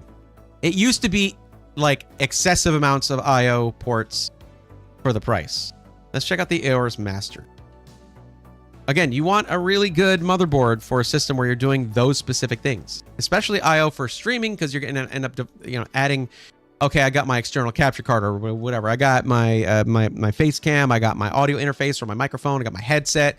I got my Stream Deck, my second Stream Deck over here for like the other stuff. My Stream Deck pedals, just all these things. It adds up over time. This is good right here. I like this. This is really good. You have 6 very fast 10 gigabit per second USB Type A ports, 4 USB 3.0 ports of 5 gigabit per second, 10 gig Ethernet, future-proofed right there. I don't use that term very often, but 10 gig Ethernet is pretty damn future-proofed for a long time. USB 2.0, 2 of them one for your mouse, one for your keyboard, and dual Thunderbolt 4. Wi-Fi 7, yes. Yeah, this is a pretty slick motherboard, but it had better be for $500. Currently down from $600. Looking here, you do have dual 16, PCIe X16 sized slots. That's probably gonna be like X4, X1. We can actually check that.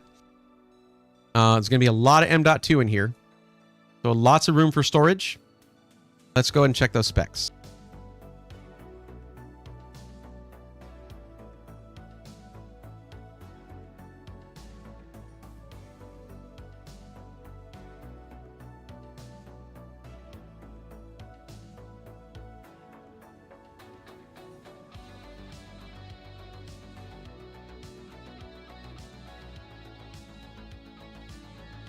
Okay, so we have, let me see, 5 M.2 ports, 5 M.2 sockets, 5 of them. Very nice. That's quite a bit.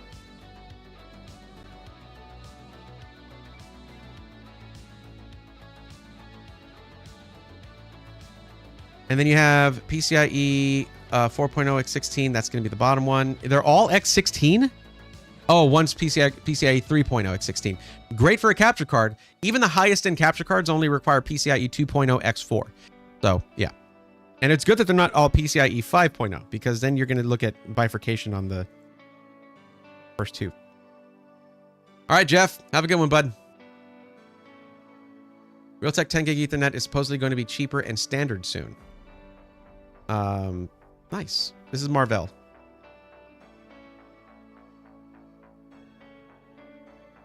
I mean, we're not going to see it in motherboards for a year or so, if that's the case, but yeah. Well, maybe less than a year.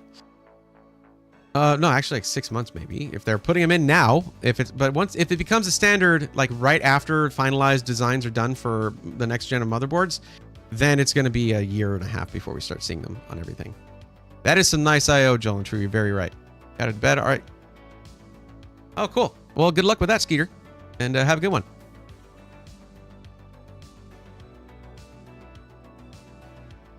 All right. I think this might be our board because there's all the storage options are excellent for when you're doing content creation. You're going to be going through storage. Like if you're doing 4K video, your raw footage is going to start taking up lots and lots and lots of space, especially if you're doing things like recording streams locally so you can edit them later. That's, eventually you're going to start needing to add more M.2 SSDs because that's just the fastest kind of storage for consumer desktop GPUs in general. And all that I/O on the back is going to be awesome for connecting your whole streaming setup. And I think you're going to be good to go with this board. So, yeah. We'll go ahead and choose this one. But this is why, if you're not just gaming, you cannot overlook the motherboard. And even then, you want to get a decent one. But, like, the UD one looks insane. I don't know how I feel about that.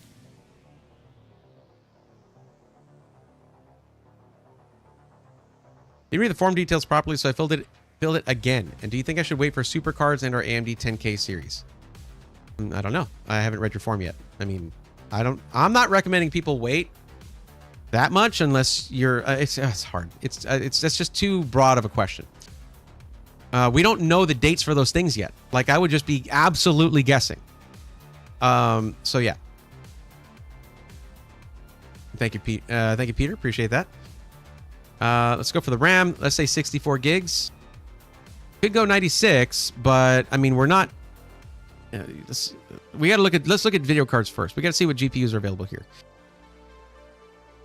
Oh boy. Okay.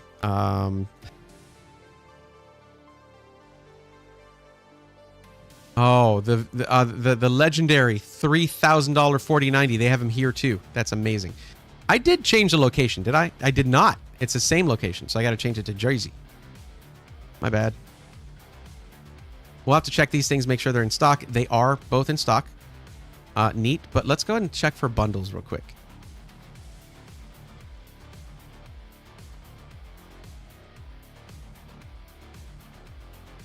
Nope. Same RAM. Same motherboard. Nope. Okay, we'll stick with what we got. Let's look at the motherboards here, though. See if they have the one I was interested in.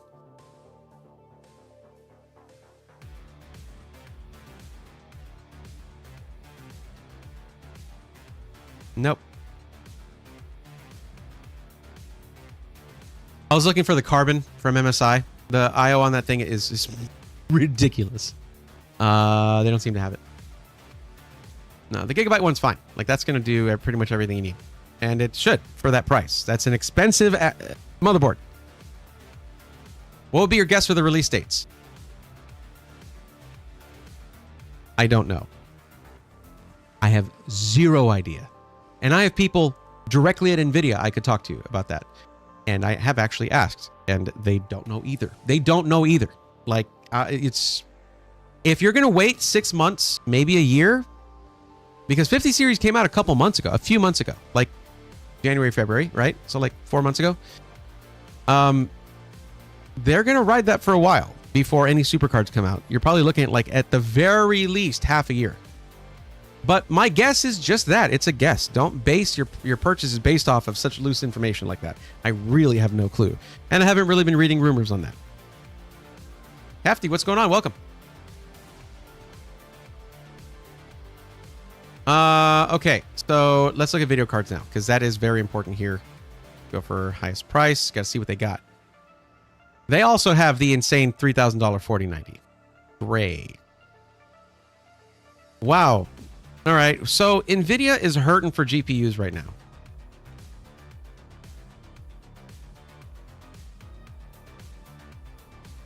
All right, so they're saying NVIDIA, Micro Center. Micro Center is hurting for NVIDIA GPUs right now. Like, they're just not doing great.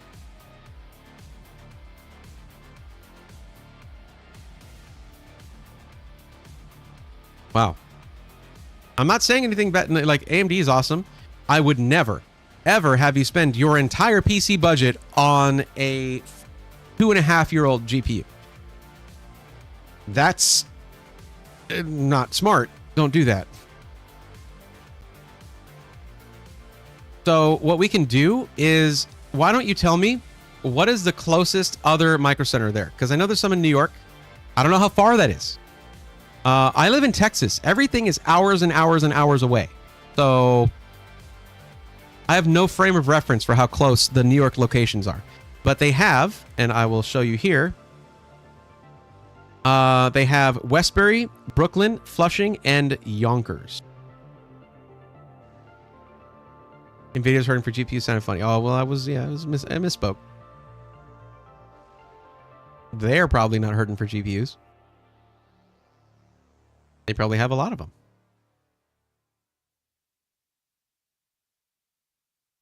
Going into NYC costs money in tolls and time. Right. But if you need your PC repaired, I would rather still do that and drive it to the place instead of having to subject it to the shipping industry, which can cost hundreds of dollars each way for Route 2. It's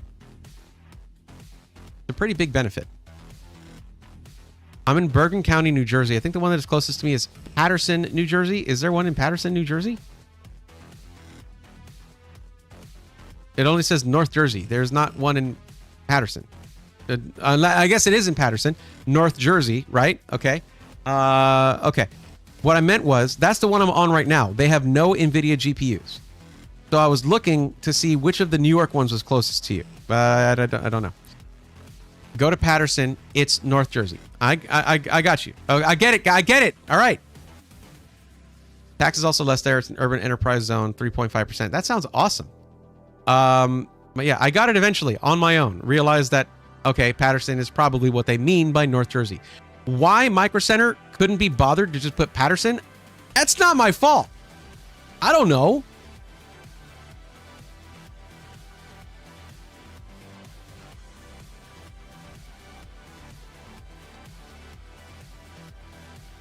Brooklyn. All right. Let's just check for GPUs real quick. This is just what you got to do. I mean, it's what I would look if the Micro Center is like an hour away or whatever. I don't know how far that is, but it could be worth it if they have a good GPU stock. Let's see. And they don't.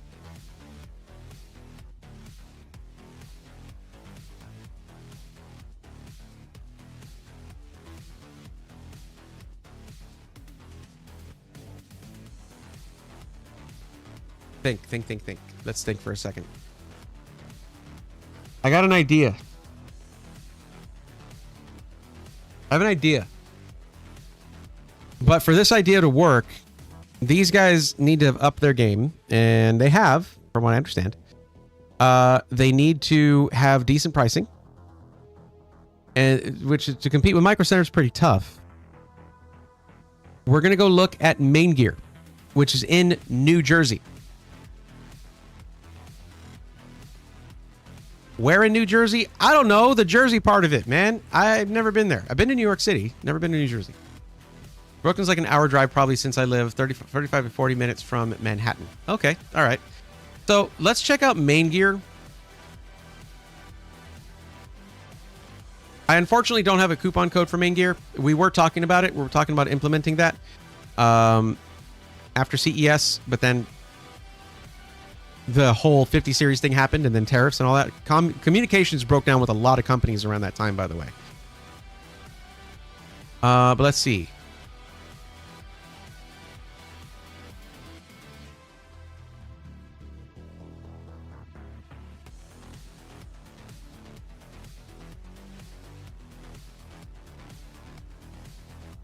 Check something real quick. Not too much RGB. Got it. Okay. I guess we'll look at the MG1. And we're going to start narrowing this down by components.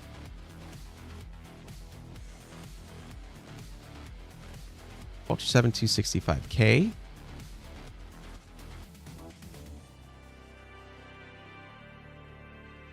All right, so there's an option for $2,000 that is with a 5070 and 32 gigs of RAM. Then there is an option that is $3,149, which is above budget, I know, that you can boost the RAM from 32 gigs to 64 gigs. Wait. Boost. How much does that raise it to $34.99? Okay, that's unfortunate. But what that does is that will raise the RAM to 64 gigs, the storage to 4 terabytes, and Windows 11 from home to Pro. Big deal. Let's see what other things are boosted. Anything listed here? It's not really listed here. Okay, there it is. Yeah. Boost. What's the power supply? 850 watts. What is with SIs putting... Oh, it's okay. It's fine. It's not under spec for the 5080. So 265K. Carl, 265K. RTX 5080.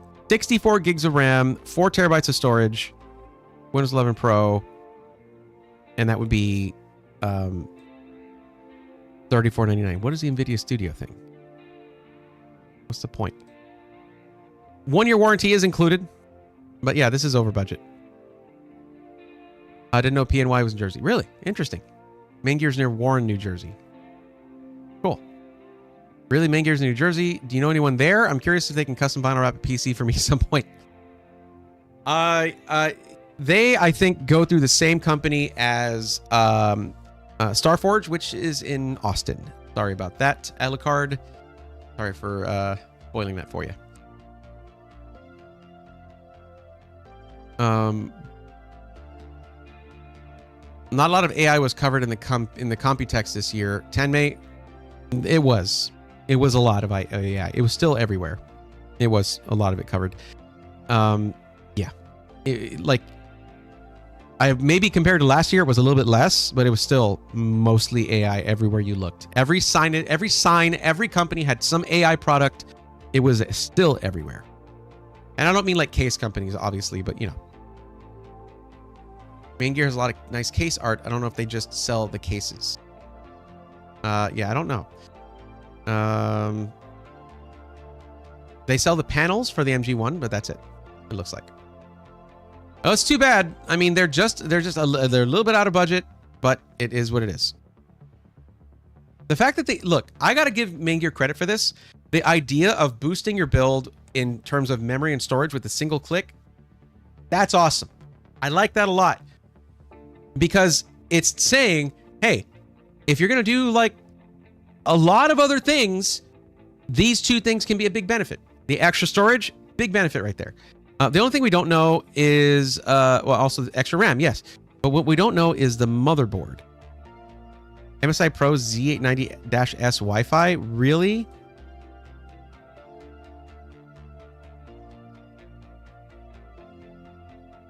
Hold on. Yeah, this is not a crazy nice motherboard, honestly. It's okay.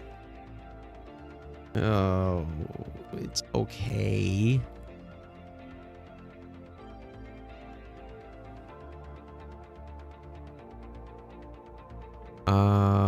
One, two, three M.2 sockets is kind of garbo, and having it's not garbo. It's okay, I guess, for most people, but and then having your your expansion slots right here, right under the GPU, instead of like down at the bottom, kind of sucks.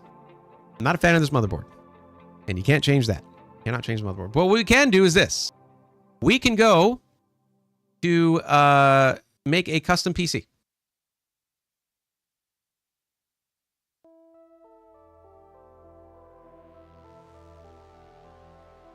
What the? What? Oh, I'm on the wrong site. I was like, why can't I do it here?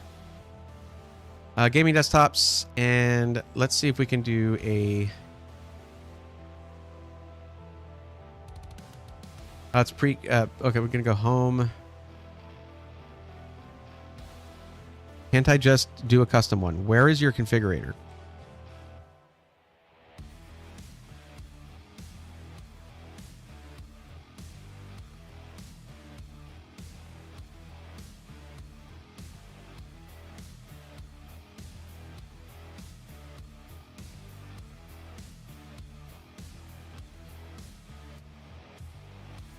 All right, cool.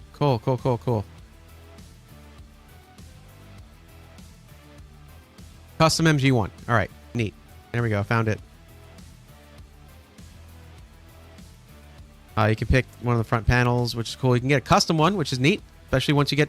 Here's a cool thing. Once you get to the point to where you're gaming, you're streaming or doing YouTube, and you have any kind of branding, you could have them make a custom front panel for you that they just send you. Like you just buy it, and they send you a different one, and you slap it on there really easily.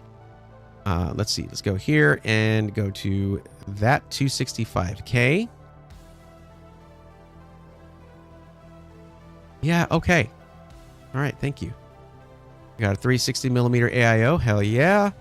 Motherboard. Here we go. We can actually choose a different motherboard. And they have the one I was looking for originally. The Z890 Carbon Wi-Fi. All right, like, okay, like, yo, that's freaking sick. You have more USB Type-C, with 2 of them being Thunderbolt 4. You have 10 very fast, 10 gigabit per second USB Type-A's, dual Ethernet, with one of them being 5 gig, and Wi-Fi 7. Thing is a little monster. Love it, love it, love it. And the difference with the Ace is about $200 in price, and not, I mean, it does have one extra USB Type-A port and an extra USB Type-C. Oh boy, wow. Yeah, $200, you can keep that. You can keep that.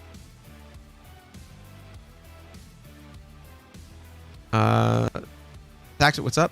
Can you help with my PC? When I click on my window, it turns black and my BIOS is outdated. Update your BIOS.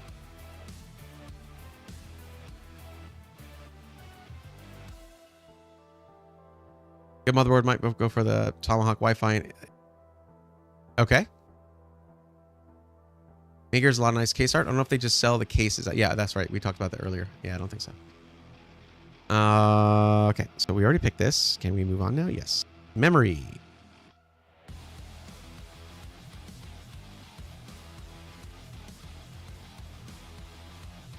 Uh, 64 gigs T-Force Delta RGB. 64 DDR5 6400. Let's see if we can get more details on this. CL34. Thank you for including that cast latency. Not bad for 6400. Not bad. Not bad. It'll have like a slightly higher first word latency than DDR5 6000 CL30, but not by much. Yeah, that's unless I mistake my guess. Unless I miss my guess. You could go with 48 gigs of the Extreme T-Force Extreme 8000 megatransfers per second, but yeah. Also, thank you, Main Gear, for labeling this correctly. Hell yeah. Love to see it. We'll go for 64 gigs.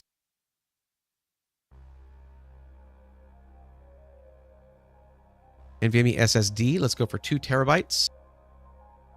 We still haven't upgraded the GPU. We might not be able to run this. And the power supply is 650 watts. And it's a 5060. Yeah, this isn't going to work. This is not going to work. Spinning my wheels here. I wanted to go with Main Gear because then you can, if you have any, you can go pick it up instead of getting it shipped to you. You can basically do a will call to go get it. And then if you need it serviced, you can drive it over there. Yeah. How do I update my BIOS though? Okay. I'm going to say that what I would recommend, because this is not a troubleshooting stream. This is a stream where I help people get their PC in the first place. I like having some dude just tell you while he's live is way less efficient than just, you're already on YouTube. Check out a video on how to update my BIOS. It'll be more concise, more informative. It'll show you the steps, and it's going to be way more helpful than I could be in teaching you how to do that. And that's just me being real. Like, I appreciate you coming into the stream.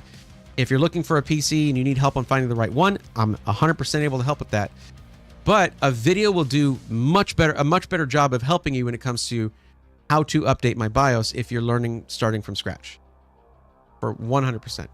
You can also join the Discord and put in create a post in the tech questions forum if you want to get help from one of the volunteer techies there. But I still believe a video is probably going to be the easiest way to get the help you need in a much better fashion. No problem. And hey, whenever you're done with that, come hang out. We'll talk computer stuff.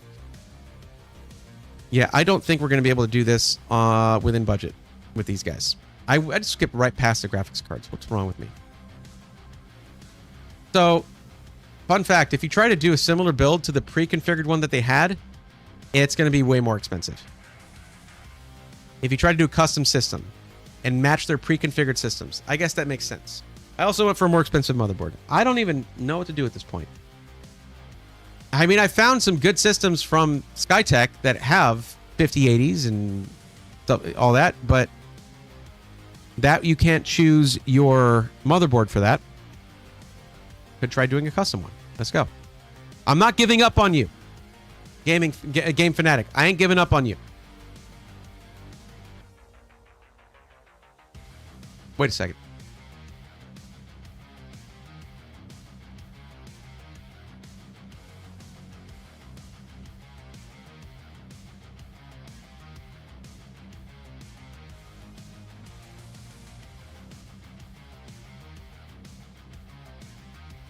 We're not going to have about us thing where y'all are at. I think Paradox is in New York City. I think Paradox is in New York. Let's give it a quick try. Paradox is boutique, though. They are boutique.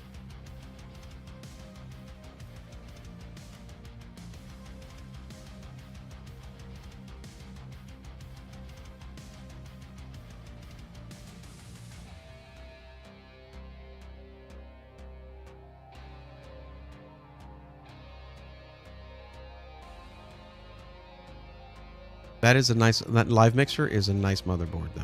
That is a nice one. I'm not even mad about that choice. But we got to check GPU price. Because at a 5070 right now, if we try to go 5080, I think this is gonna go way over. Yeah, it's not gonna work. Yeah, gonna go way over on price by like $1,000. All right. Sorry, our pit man. Let's try this. I'm not giving up. You can try to do a custom PC on CLX or iBuyPower then. This is going to be equivalent to that. I can move over to iBuyPower after this. Why the Astral 5080? That's $1,800, man. Damn, Skytech. That's quite a default there.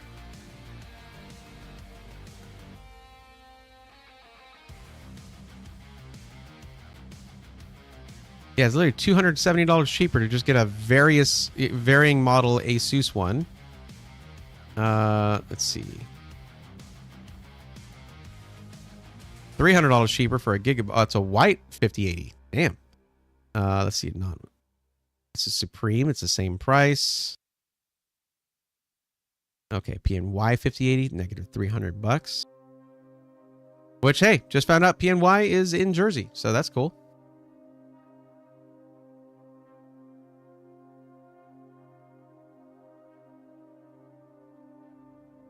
I hate to keep pushing. Were you pushing Yonkers before? Okay, so they have a 5080 at the Yonkers Micro Center. I don't know how far that is for Game Fanatic. 5070 Ti is fine for 4K, right? Yeah. Yeah. I mean, I use it for 4K on this machine. It is close to Jersey. Yeah, I mean, it's in New York State. Yeah. I just don't know where in New York State. So I moved on from that. Wait a minute. They have a 5080 for $1. Oh, okay. $13.89. Got it. Okay. Somehow missed that. I'll be like, I'll drive up there right now. from Texas. Okay. Change this. Don't need the panorama.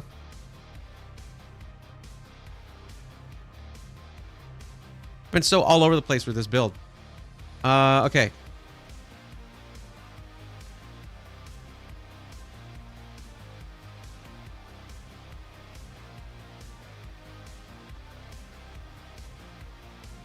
I'm not sure if he had a certain case design in mind.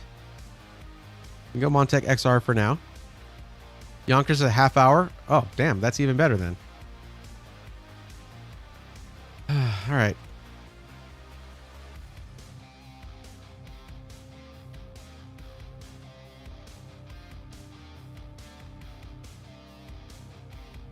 Let's see this thing.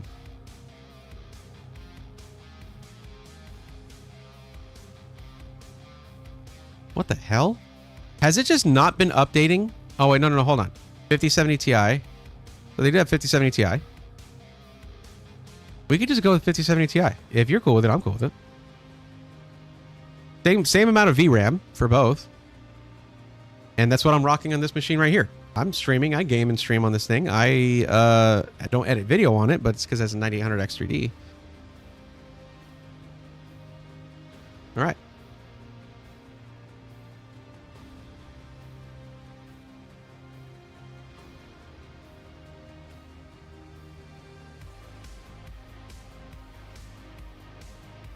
We're back at Micro Center. Nice. Thank you for that. Appreciate it, Bergie. Inland Performance plus 2 terabyte. We'll raise that up to 4 if we can. But $132.99 for that is very good. Let's see. Now the case. So let me ask you this. Are you wanting something that is going to be fish tank style for better aesthetics, or are you preferring just front intake, top rear exhaust style, front mesh? How do you feel about the aesthetic? I know you said that you want some RGB, but not too much. So what are we thinking on that? What style do you want? Fish tank or front mesh, basically?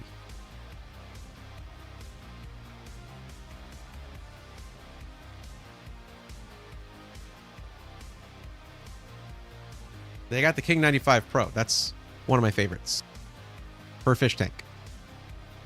That would look kind of like this. That's a lot of RGB, to be fair. And thank you for the compliment on my stream quality. It does look pretty good, and especially on YouTube where it's 4K. Isn't too spacious. Okay, so this is very big. This is it's a big case. So I would say easiest to upgrade is usually going to be a spacious case. Anything that's spacious is easy to work in. So those are kind of conflicting things there.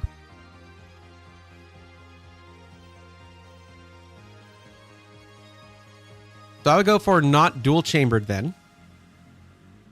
And for that you can go with if you still want to have that that sort of the fish tank aesthetic without it being gigantic, you can go with like the Montech XR. This is a really nice case. Bergie 5, that is correct. You can replace the King 95 Pro's front panel glass with mesh. However, you then cannot really use those fans anymore because they are reverse flow. That would turn the front mesh panel into exhaust rather than intake. You then have to turn them around to show the not nice looking side of it to face back or replace those fans. That's my gripe with the King 95 Pro. Or the King 95 in general. But the King 95 in general, you don't get fans with it. That's the case you get if you want to use front panel mesh. You get the King 95 non-pro and buy your own fans. Because if they're reverse flow, it's a really cool design. With the King 95, you can replace the front panel glass with mesh, and then the brackets that the side fans are sitting on that are intake can swivel forward to be the mounting for the fans there. However, those fans cannot be used because they would be pushing air out of the case rather than drawing it in because they're reverse flow. So then you could even get matching fans that are standard flow, put those there, and just take out the ones that come with the Pro. That's why I say you get the regular one if you're doing front mesh. But also, we're talking about one that's not too spacious. It's not too large, not too wide. And that's when I would go with the Montech XR.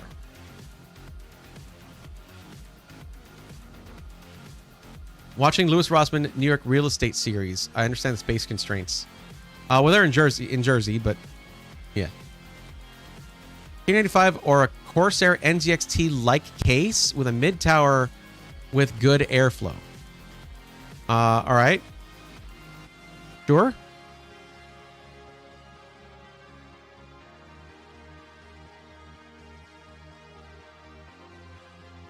Oh, we should put it to black because that's the color we're going for.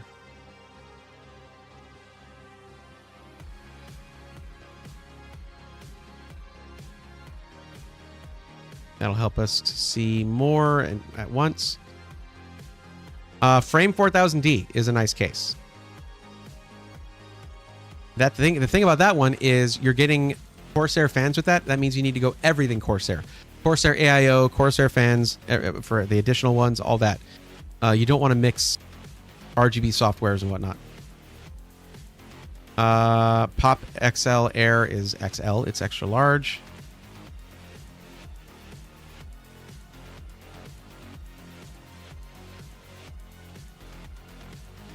I think I know which one to go with. Because I'm not seeing... I guess they got rid of NZXT. They're not carrying them anymore. Check out the 523 Series XT Pro from Fantex. Fantex makes great cases. Check this thing out. It is $100. You get that... This looks a lot like the H7 Flow. Essentially, you get three 140 millimeter fans in the front, one 140 millimeter RGB fan on the back. All of that in a case that is spacious enough to be easy to work in, but not dual chambered, so it's not taking a lot of horizontal space on your desk. This is what I would go with.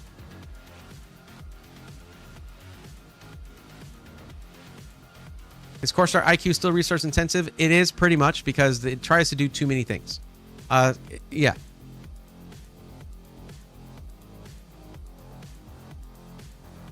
I would say this is going to be the one right here. Limit 2 per household, though. Here's the thing, though. I mean, if you go there and then order your PC to be built, which, I mean, they ask you to do that. It's same day, basically. Go get some dinner, go do other stuff in Yonkers, whatever. Then come back and get it.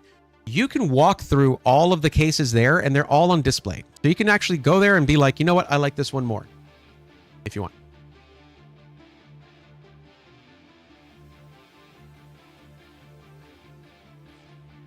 PSU. We can go 850 on this. We went with the 5070 Ti. We could also go 1000 watts, and just like the extra wattage will just not be used unless you upgrade in the future. I think 850 would do for this build, though. I like to have the extra overhead because it's like you have it, but you don't need it, rather than needing it and not having it.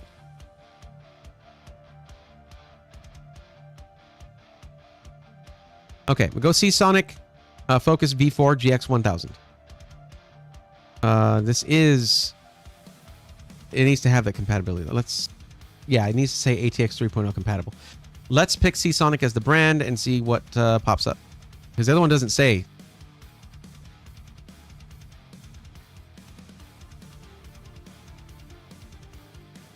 How's the only one that says ATX 3.1, the white GPU?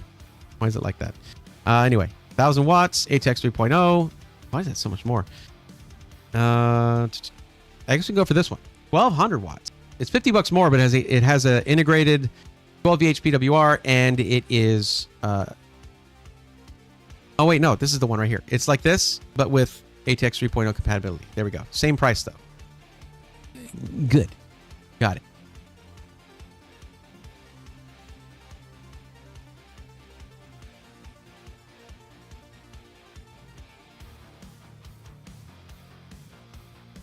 There might be some open box deals too. That's true with Micro Center. Learned so much from you. Thank you again. I think I prefer 1000 watt future proofing unless you think that 850 is really enough. You see the direction I went, though. I went to 1000 watts. Okay. So liquid cooling. I wonder if they have the new Fantex ones. Since they're carrying Fantex stuff again. Nope, I don't see it. Okay.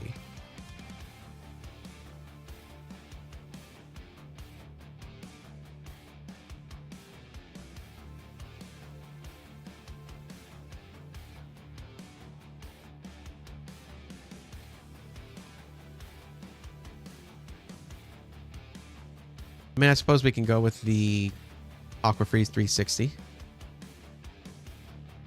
85 bucks, 360 millimeter. Compatibility both Intel, AMD. So, yeah.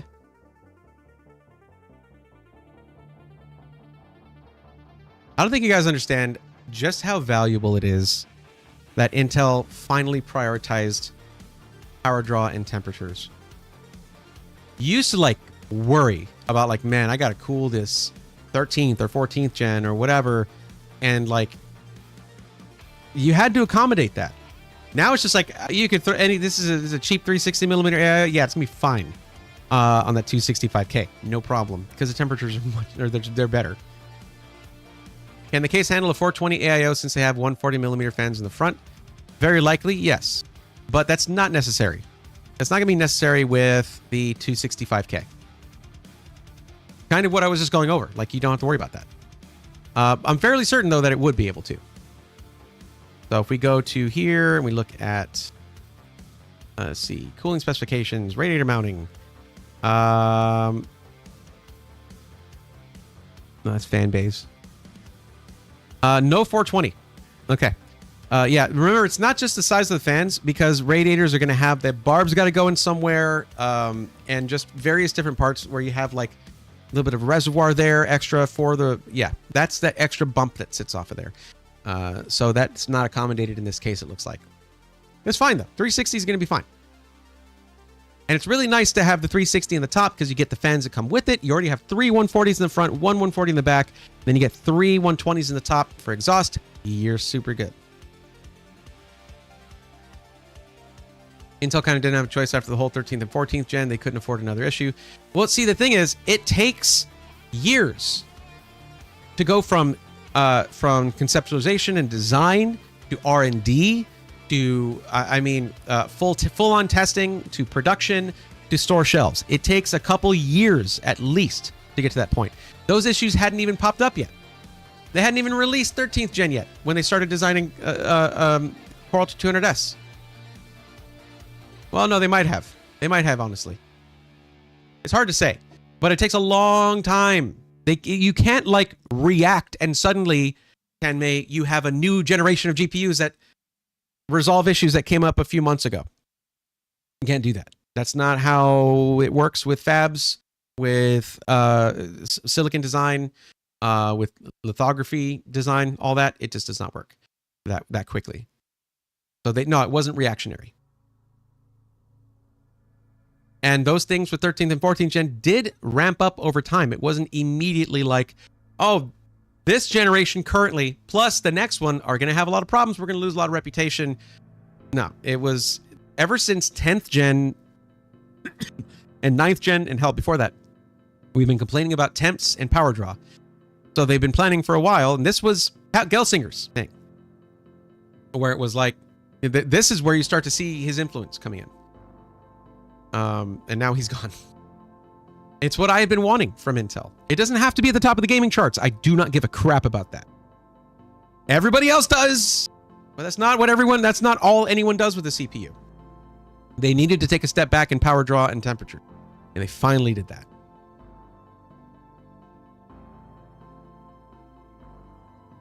$14700K is so hot in a 360mm AIO, it's still thermal throttle in gaming. Ruger 2, it is designed to do that though.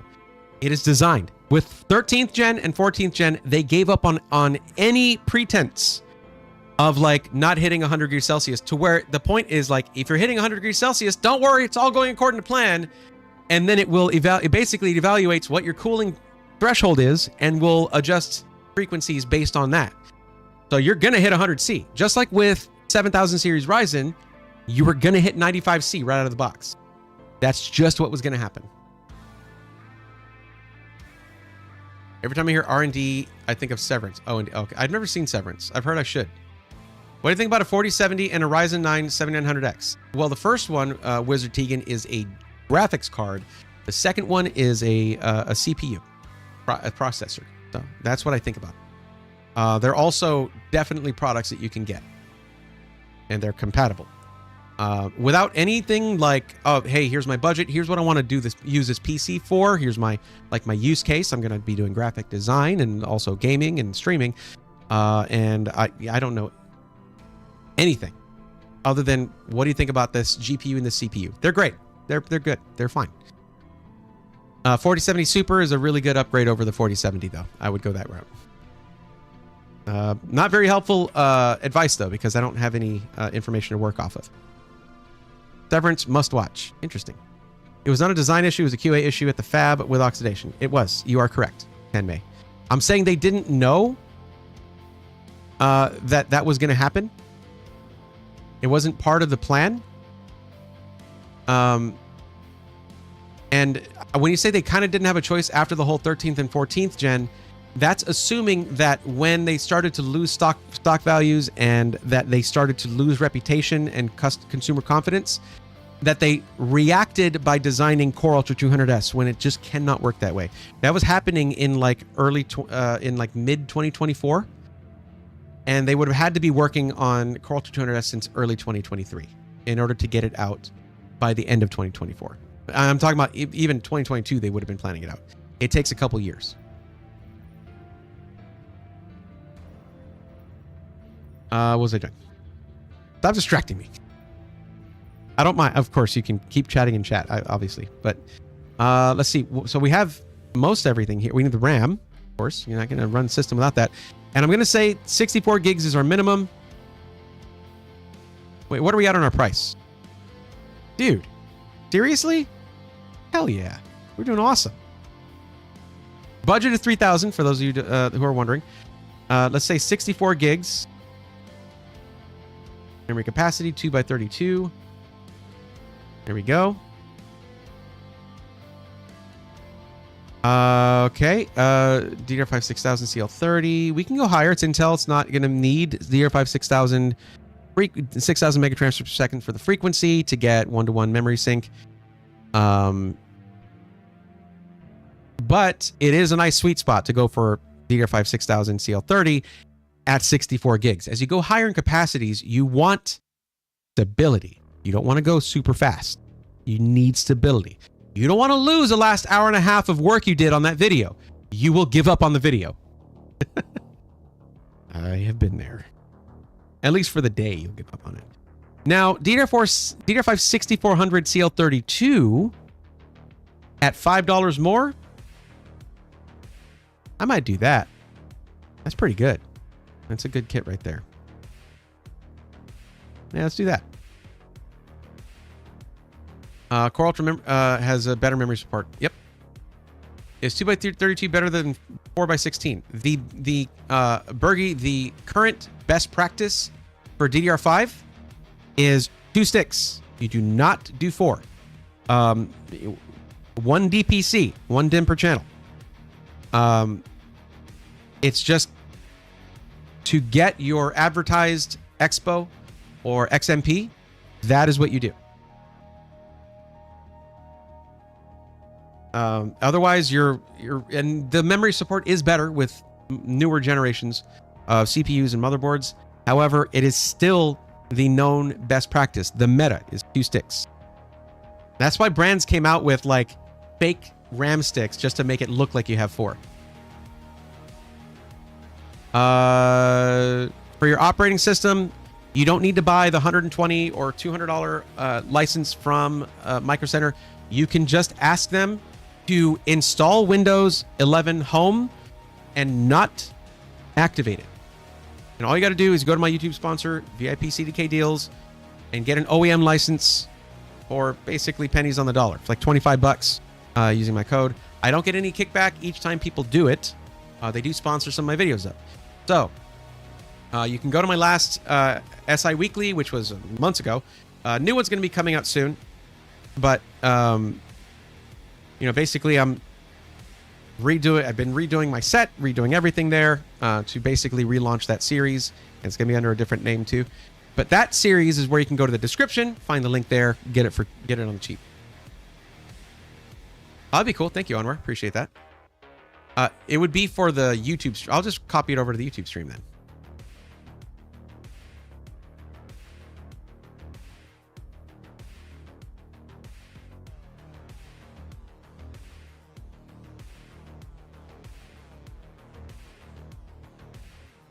Okay. So I think we're mostly done with the build. Now, you might be like, yo, that's way under budget. We still have $500 of budget. Well, no, we don't. Because the same day Pro Assembly is $250. Okay. Oh, it's a link to the video. I got you. Okay. The same day build fee is $250. And if you want to get that good warranty, okay, that'd be $279. It's $249 for 2 years, $279 for 3 years. Get the 3 years. That brings the system up to $3,027. But it's a complete system. Everything is there. You're done.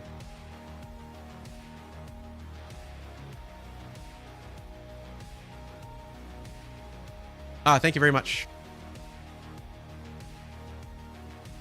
This is your link to get your OS license, the OEM license. And the code for that, I need to see if the code still works. I believe it does. I haven't heard anyone saying it hasn't. Because I haven't posted in a while. I don't know if they're still like, yeah, we're working with Braythorn. I don't know. I need to reach out to them. But I'm also really heavily trying to move on to different sponsors other than just the same one every episode. Ugh, man.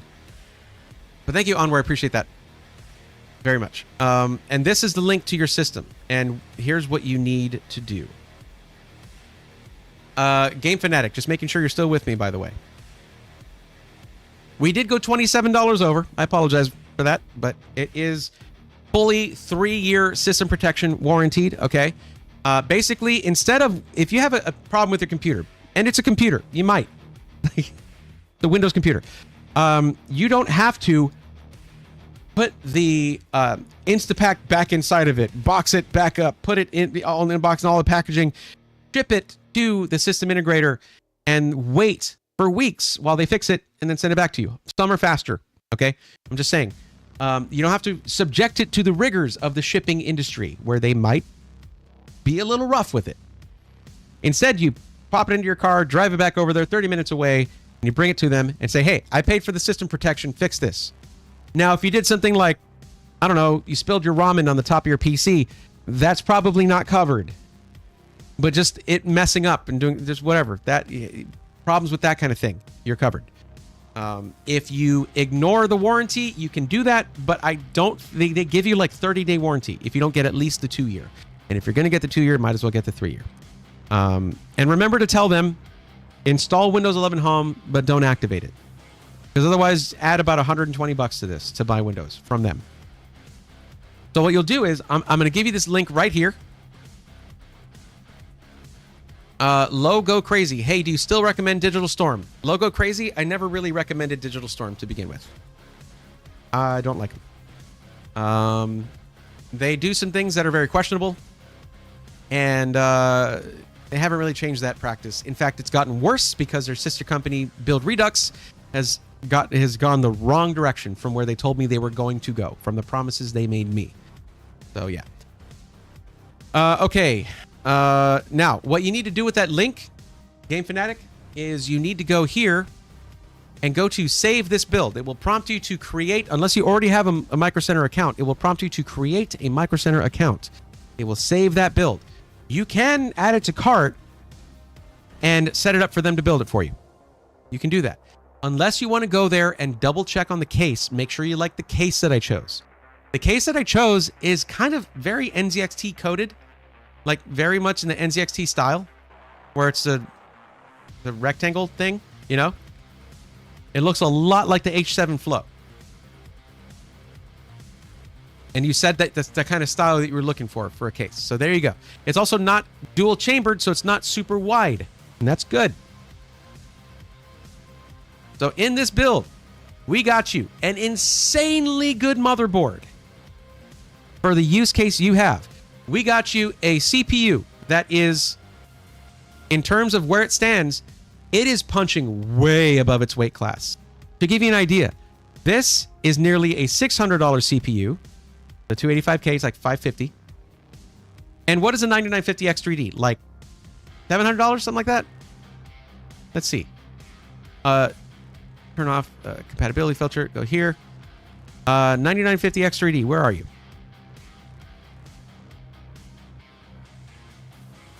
No, it's 9950X. Okay, $680. This one is $550 or so. $680. And this one is $279. And look at that Premiere Pro performance. Holy crap. What a freaking value. And people are like, oh, but it's not at the top of the gaming charts. You're not gaming in 1080p. It doesn't matter. Look at the value you're losing out on. This thing is nearly half the price of the 9800X 3D. An 8-core CPU in 2025. What is wrong with people? I love the 9800X 3D in this thing. It's great, all right? But if you're trying to do anything other than gaming, you are losing out on a ton of value by going that route and not getting a 265K. I am telling you, man. I know I'm zoomed in, all right? Okay, 285K, 550. 9950X 3D, $680. 265K, 279. When I tell y'all stuff, I'm not just talking to talk. I obsess about these things, okay?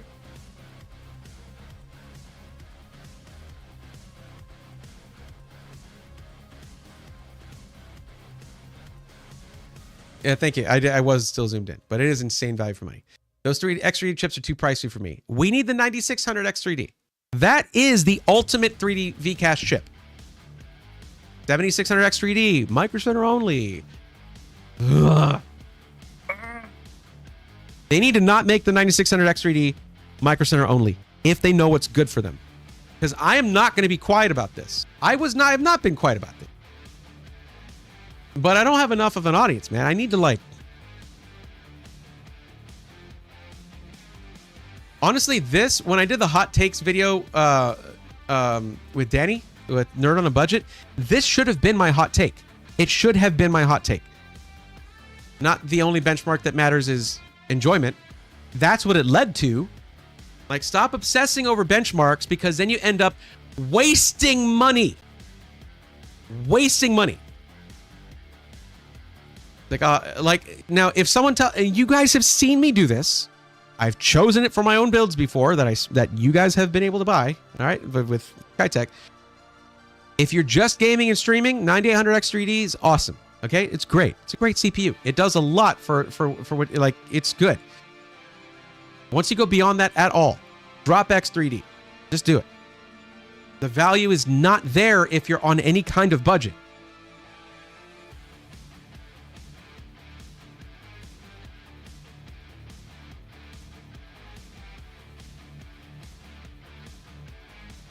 You can call it a hot take if you want.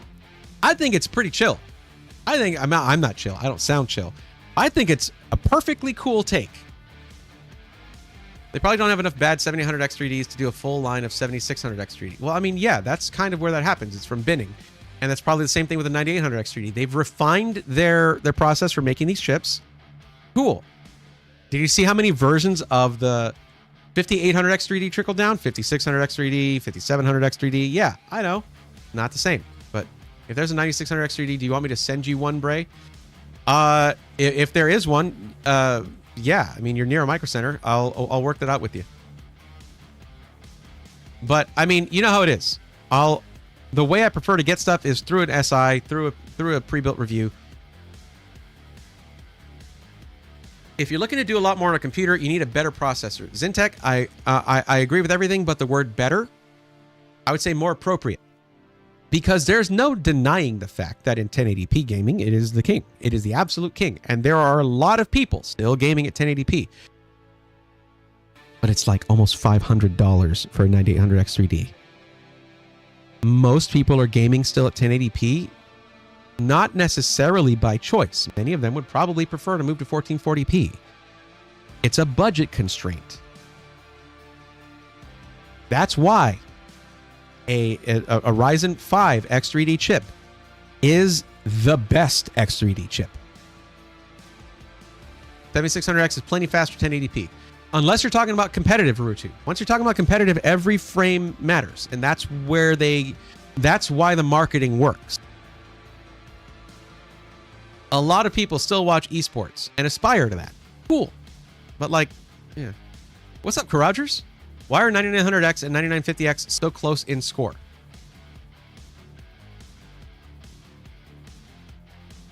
Just because they're not exceptionally impressive in Premiere Pro, I guess. I don't know. The difference between 12 and 16 cores when it comes to AMD, not a huge difference. When the reason there's a big step up here, there's two reasons. You're going from 16 cores to 20 cores on the 265K plus QuickSync. Really, the 9950X 3D is in second place, barely by like 50 points, 60 points, excuse me, is just because you're getting not just like the 9950X was weird because I get now why it had core parking. It shouldn't have, but one of the cores is faster than one of the CCDs is faster than the other with faster cores in it. And with the 9950X 3D, the big selling point is that you not only get an X3 3D Vcache CCD, the other one is the faster core, faster CCD like you would get with a 9950X. So it's a higher performance one. So you get those benefits and it stacks up, right? But then looking at QuickSync and the difference it can make, and the fact that, I mean, this is still like a $500 CPU and a $280 CPU is beating it. No contest. That's how much of a difference core count and QuickSync can make.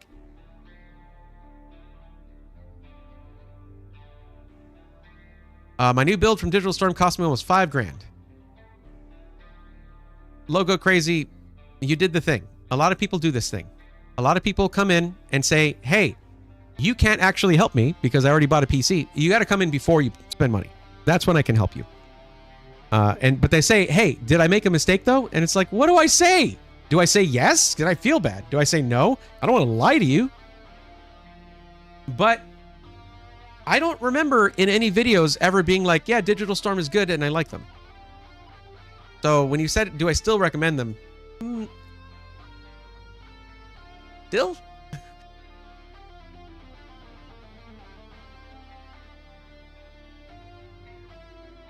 It really, really hurt. I gotta say this. It really hurt to have what happened with 13th and 14th gen Intel happen. That sucked. Because once AMD got 3D Vcache, there was no way they were going to prioritize anything other than gaming. They have the secret sauce for gaming. Intel cannot beat it other than with raw power and heat.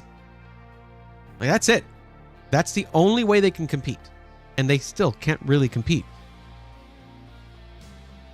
Like, they were trying to outpace the 5800X 3D. Still in 14th gen. But it was always, it became, which is it's a backwards thing now, because if, I don't know if you guys remember before with like 3000 series Ryzen and like, you know, 10th gen Intel and earlier, Intel was for gaming, AMD was for productivity and multitasking and multi-threaded processes and creative tasks. That has flipped, or it had flipped. Well, in my mind, it is still flipped. Intel is still better for creative tasks, for things like that. Now, AMD might eke out a win in Blender and in some 3D things. Yeah. And I don't remember whether it's, I think it's decompressing files. It just smokes Intel. Unless your job is to decompress files, that doesn't matter that much. And you've heard me, when people come in and say they're going to do Blender, I'm like, all right, AMD, that's it. There you go. But when it comes to content creation, Intel took over. And it just sucked that they lost so much consumer confidence and that I could not, for so long, recommend Intel. But now it's like people don't even consider it because they gave everyone what they wanted. What every reviewer was complaining about was heat and power draw. And they're like, all right, look, we spent a couple years making this because you were complaining. And then everybody lost their freaking minds as if Intel had even a chance to beat 3D Vcache anyway. It did not. And instead what happened is they're at parity with 14th gen performance with better temps and less power draw. The very thing we asked for. That is actually impressive and it is moving the technology forward. But people can't get their freaking head out of the benchmark charts for 1080p gaming. That is what ruined this launch for Intel and some stability issues. But what launch doesn't have some kind of stability issue? If you think that's weird, this might be your first product launch. I guess. It's always like that when a product launches. It always sucks right off the bat. That's why we have the term early adopter woes. Like early adopter attacks and early adopter issues. Duh! I can't believe some of my fellow respected content creators that I look up to and how much their freaking heads were up their butts on this. Because of 1080p gaming benchmarks. Who freaking cares? It's a $500 CPU, guys. What's so impressive about it winning that much at 1080p gaming? These guys who I've been watching, who have talked about these very issues as I was coming up in IT and stuff, talking about how you get stuff right off the bat, it's going to have some stability issues and, you know what? This is not the best for gaming, but if you're doing anything else, this is a great They lost their freaking mind with Core Ultra 200S because it was so different. It flipped around so much. You're like, oh, the worst Intel launch in the... Shut up! You're wrong! They gave us what we asked for!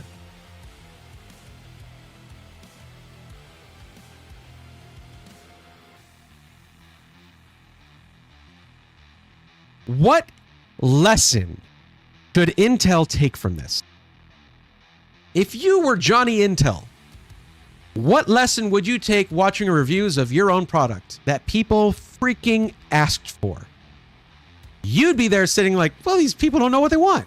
I guess we'll just go right back to too much power, too much heat. There you go, people. Stop crying about it. That's what, if you're an Intel person, that's what you take away from this. Efficiency? Who cares? They don't care. They don't care. They want 1080p gaming performance.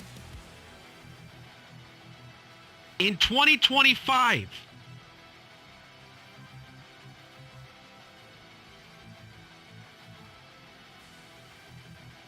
What am I doing, man? What am I doing? Why am I... Everyone is of an opposite mind on this from me. Everyone.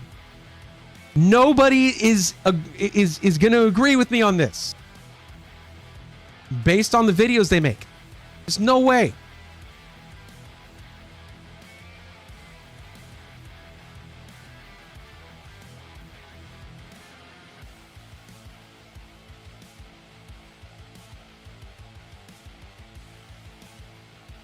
The Rogers has it. Wait, Intel still makes CPUs? Yeah. I know you kid. Yeah. No, that's not good enough. Bar must go up. You better give us more frames. Well, you should give us a warning before the Bray rant. No, you coming to showing up to the stream is you agreeing. It's an implicit agreement. They agree to me yelling into the microphone. 1080p is cool, but I gave it 1440p now.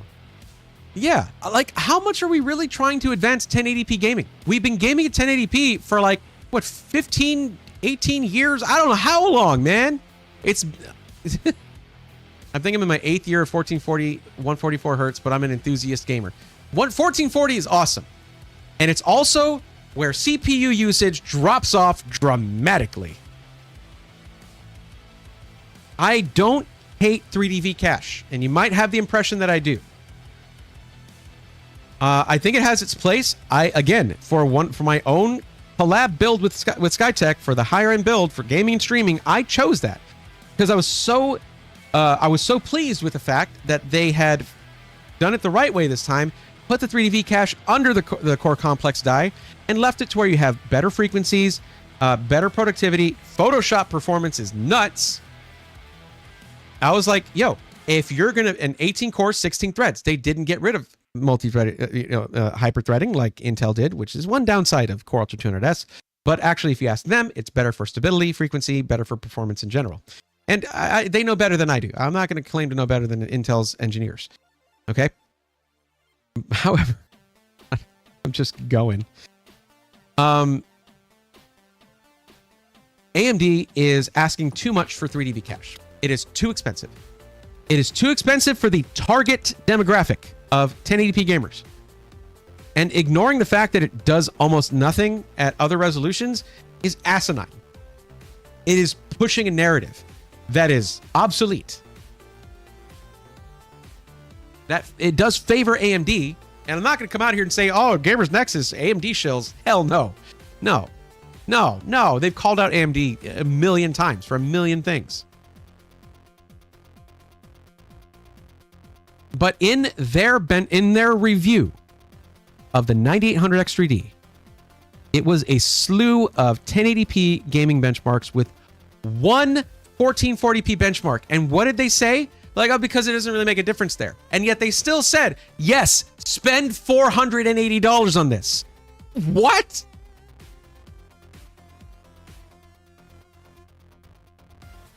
All right. The 9700X is about $150, yes. And it beats out the 9800X3D in Photoshop, Bergie. Yes, it does. I do like the fact, though, that it is a killer gaming CPU. And for gaming and streaming, it does everything you need. And you can Photoshop in there. You're not losing performance. It is right up there with the 9700X.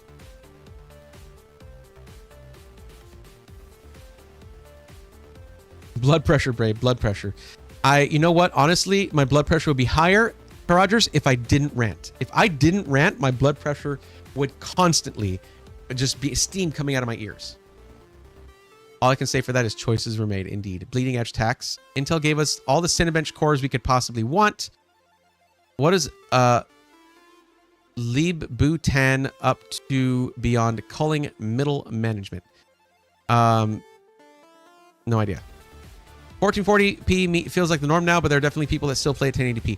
Matthew, what's up, Matthew, by the way? I don't know if I already said hi to you earlier, but the way to look at it is 1440p is the fastest growing adoption of resolution in gaming right now. More people are switching to 1440p, but 1080p still dominates. Archaic is a good term. Yes, thank you. I think I said that at some point. I honestly blacked out for the last 20 minutes. I like the Ryzen non-X chips, so much better value. Yeah, the 7700 is nuts good. It is so good. The 7700 is bonkers good. That's why I chose that one for the $1299 system in the Black Friday deals. That's why I chose that out of all the processors they had there. It is easier to cool. It performs super good. That system had, I think, a 7800 XT. I think 7800 XT. So clearly a 1440p gaming system where you're not going to suffer from having a non-X CPU or a non-3D V-Cache CPU. It ain't gonna matter. I just meant I need a warning so I know when to start clipping. Oh my God, please clip this stuff. If you guys clip these things, I will turn around and turn them into shorts like that. Because Twitch makes that super easy. Brayrant is the release valve. You better believe it. Wet Willy Gaming, what's up?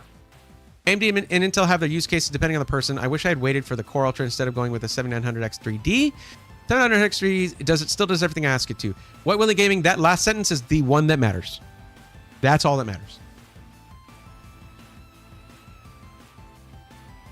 Simple Green said 1080p for 18 years is pretty accurate. PlayStation 3 released here in 2007. There you go.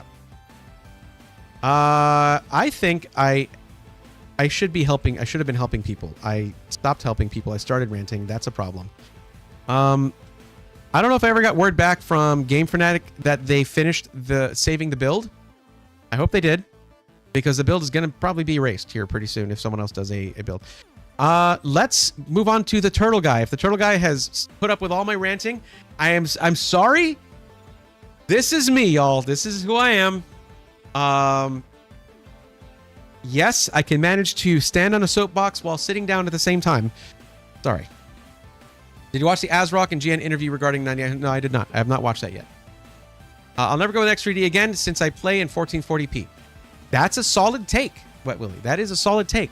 Now, there can be some gains in 1440p. I'm not saying there's zero. It drops off quite a bit, but I'm not saying it's zero gains.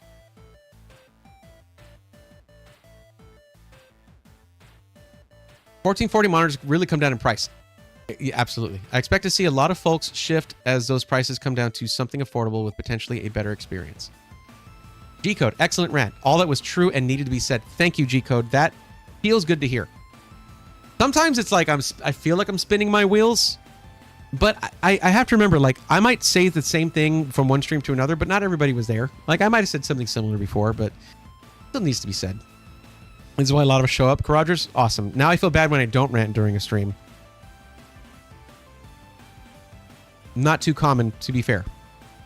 LG has a good budget 1440p monitors. I still need to release that Pixio video. Onware, are you still here? When we finish everything from Computex, I got a project for you. Brish W, what's going on? Welcome. Turtle Guy still here. Let's go. Let's do another build. It'll be cathartic. It'll be fun. Although I gotta admit, that was plenty cathartic already. Okay, Turtle Guy, tell me something. You picked a budget range of $1,500 to $2,000. $1,500 to $2,000. Give me the actual number, if you would, the actual solid number that you would be able to spend on your PC comfortably.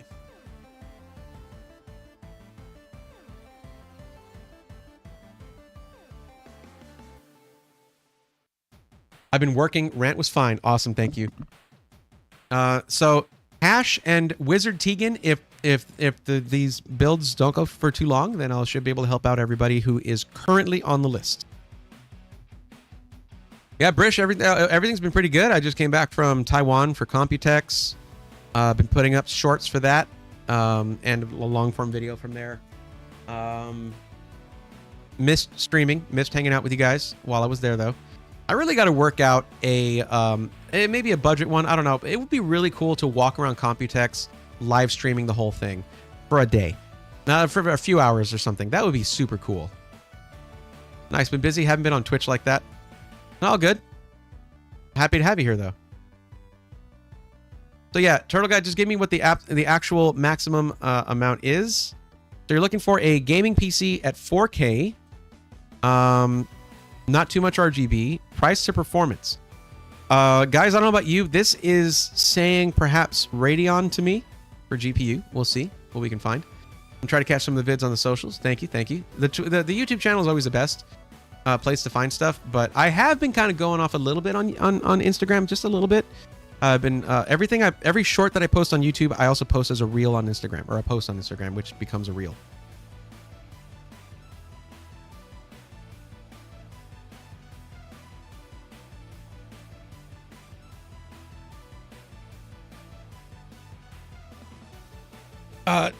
John Kajika says I play at 1440p and went with a 9700X. That's a good choice for that. That's totally fine. That's not going to hurt your 1440p performance at all. 1500 a little okay. So no, just I need a solid number. No rate, no soft. We'll say 1500. Now I'm going to say this. I'm going to say that perhaps 4K gaming at 1500 with current inflated prices, just coming out of tariffs and whatnot.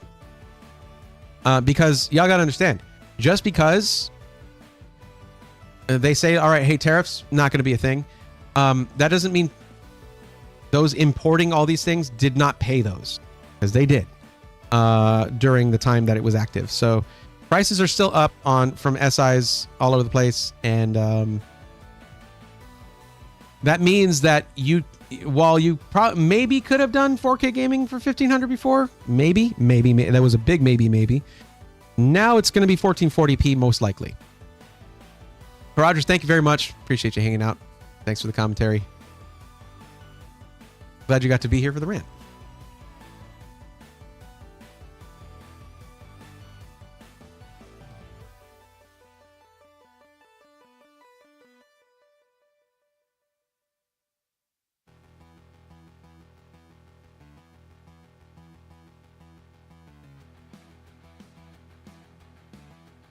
Tariff spinning thing is also TBD. Well, the courts came out and said, we're blocking this. You have no recourse for making them happen.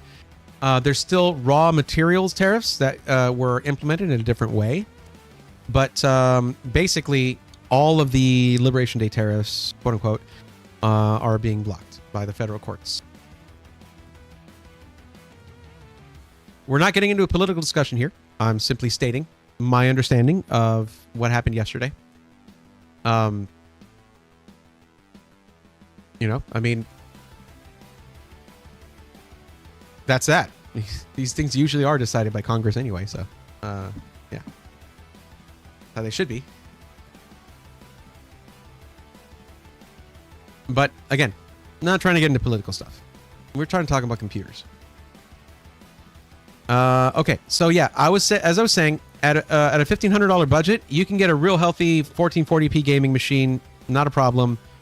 As for 4K, unless there's somewhere that has a very reasonable price on a 9070 XT, I don't think it's going to be really in the cards for you. Or unless you're willing to go with a lot of frame gen kind of stuff with a 5070, but you can't do 4K with a 5070. It's just not going to happen. I tested that. It did not work very well. Not enough VRAM. Appeals court stayed the earlier decision. Oh, good. Nice to hear that, Anton. Very cool. Oh, God. Ugh. Sucks. I'm just tired of it. I'm tired of it. It literally almost kept me from going to Computex. It took like an act of God to get me to go to Computex. Because marketing budgets, y'all gotta understand. Companies were like, are we even gonna sell in North America anymore? Because most of their stuff would be manufactured in China. A lot of the stuff you use every day that is quality stuff is manufactured in China. A lot of it. And they're just like, can we do business like this? 140, holy crap.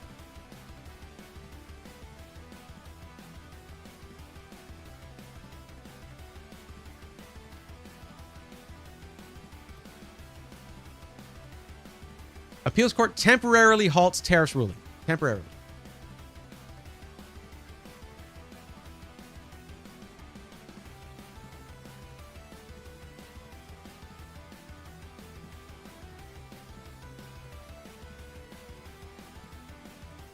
Okay, cool, Washington Post. I guess I won't read your crap.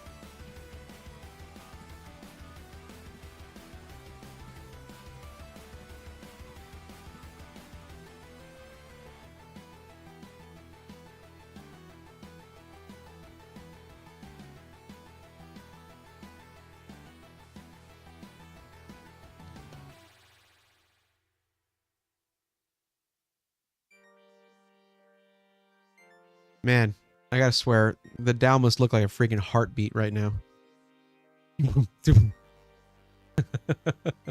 I am gonna go ahead and move on now. How long is streaming for? Till midnight central, so another hour. Again, as long as we should be able to get through this. Let's just try to get through this. Okay.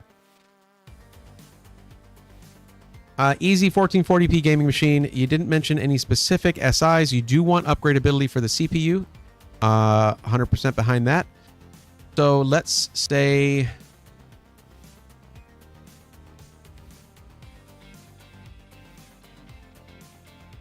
see what we got here. There's always an easy answer here. $1,500, solid 1440p gaming. You're going price to performance.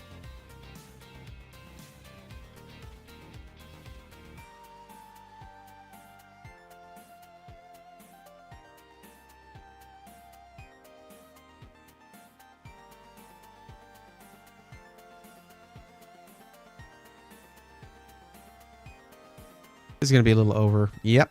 9070 XT is not the price AMD said it would be. Of course, nothing is. So what about a...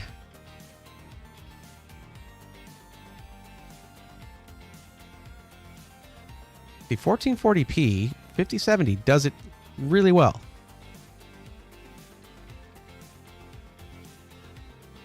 Yo, look at that. Ryzen 5 7600, RTX 5070. 1539. Pretty solid. And it's a good deal cheaper than like any of the other 5070 systems. The Azure 3 here, this one, it looks like the replacement for this or something. But we got to see what the rest of the specs are like. Let's take a look. Thank you for the posture check. I did need that.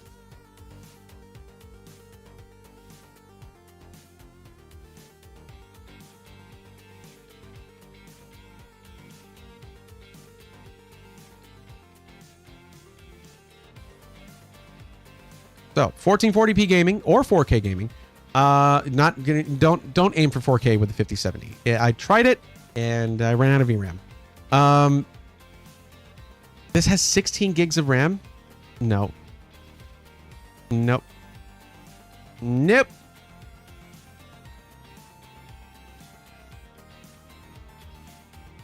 Skytech, why would you do that? Why would you do that? Yeah, this is probably the model that has 32. That's why it's 1629. I do have my discount, of course, so that'll get it closer to budget. 32 gigs DDR5, 5200. Oh well, you won't notice it day to day most of the time.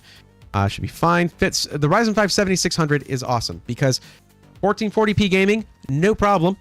Okay, and tons of upgradability because of socket AM5. You said you want the ability to upgrade your CPU in the future. Socket AM5 is going to give you that. Radeon marketing needs a kick in the pants. All marketing needs a kick in the pants right now. Good lord. 9060 XT with 8 and 16 gig VRAM with the same name. Yep. It's not like look. They straight up changed their naming scheme to ape Nvidia. Why wouldn't they do the same thing with having multiple VRAM version cards under the same name? Sorry, my screen cut out. Did you ask me anything else? Maybe? I don't know. This system right here should do it for you. It is I was talking about this. Ryzen 5 7600 is 6 cores, 12 threads of perfectly fine gaming performance for 1440p. 1440p, your CPU does not mean as much as in 1080p. And if you eventually move up to 4K, which I wouldn't recommend with a 5070, even with multi-frame gen and all that stuff, you run out of VRAM. It happened to me a couple times and only a couple of AAA titles. That was it. But it's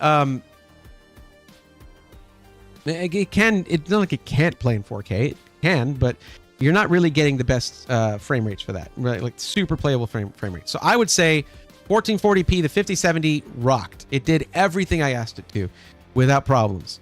32 gigs of RAM, full B650 motherboard, awesome aesthetics on this. Without going overboard, I think it's pretty chill. Tower cooler on the 7600 all day long. And 1 terabyte M.2 drive, 850 watt ATX 3.0 power supply. Don't really need the ATX 3.0 in terms of 12V PWR for the... Oh, no, it is 5070. Yes, you do need that. I'm bugging out here. So yeah, this is a solid build right here. We're going to look at some other ones. Let's duplicate this, go back here. Let's see what else we can find here, because this is just an easy answer to price or performance. I will say, iBuyPower used to destroy on ready-to-ship systems. They were affected, I'm pretty sure, by all the months of just insanity that's been going on with stock, to where it's just not the go-to anymore.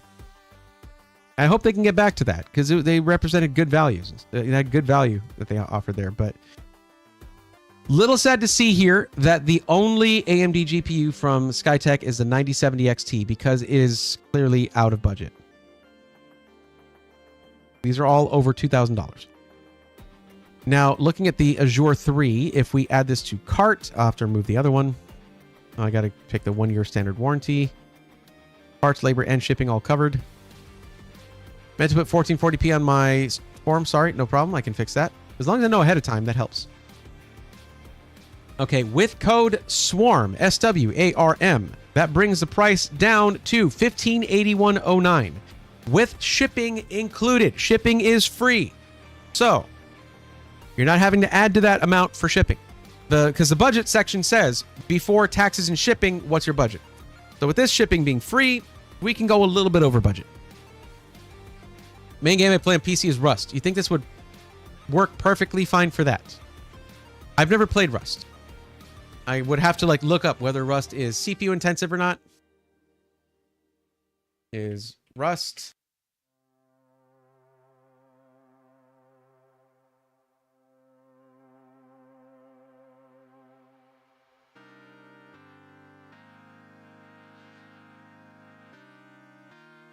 Huh.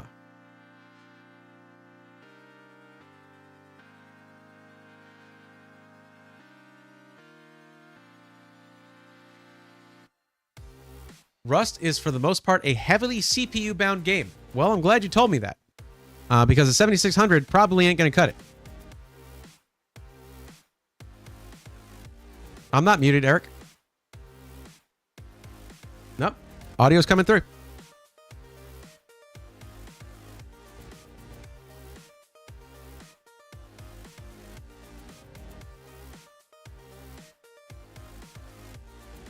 Oh boy. Okay, so that does change things.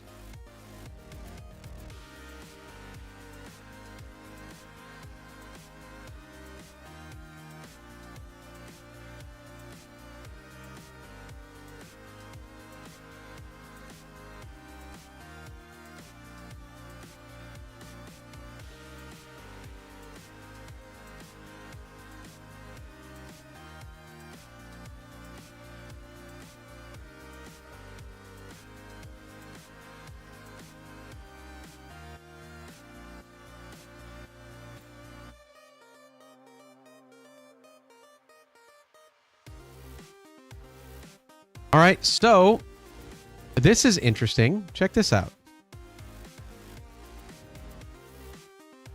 So what I read, this is just me quickly reading through, and like Tech Power Up says, Rust is for the most part a heavily CPU-bound game. What those percentages means, you're being bottlenecked by your CPU, yada, yada, yada.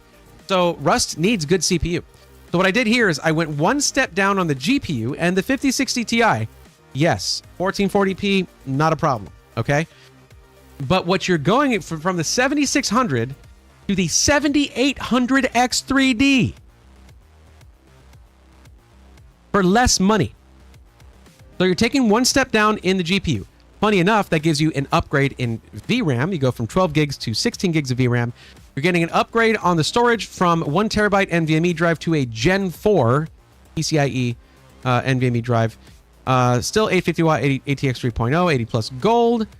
Same case, but you're upgrading not only the CPU, 7800X3D, also the cooler goes from a tower cooler to a 360 millimeter all-in-one liquid cooler.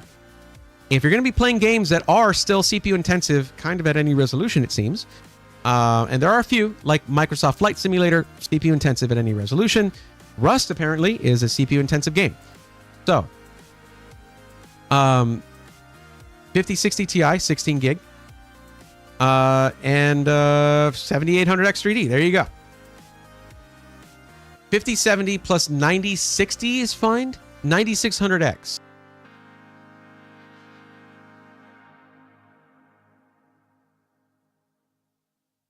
I like this one more. I don't know if like, because this is a small step down on the GPU. And then a major step up on the CPU, like a big step up on the CPU, plus CPU cooling as well. Also, you're getting better storage with this as well, for less money. So this is the one I'll recommend.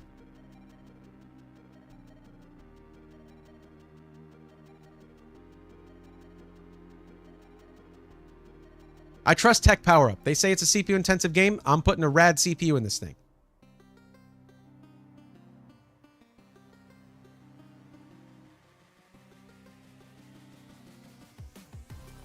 D10 that's your problem. Don't put it to ultra. I know you're just looking at a benchmark thing or something.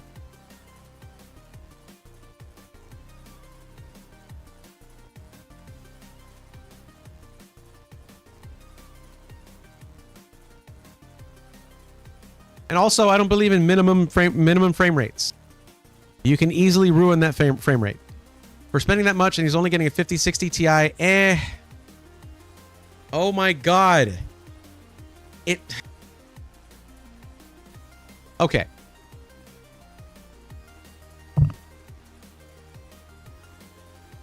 Little history lesson. Who here remembers how goated the 3060 Ti was?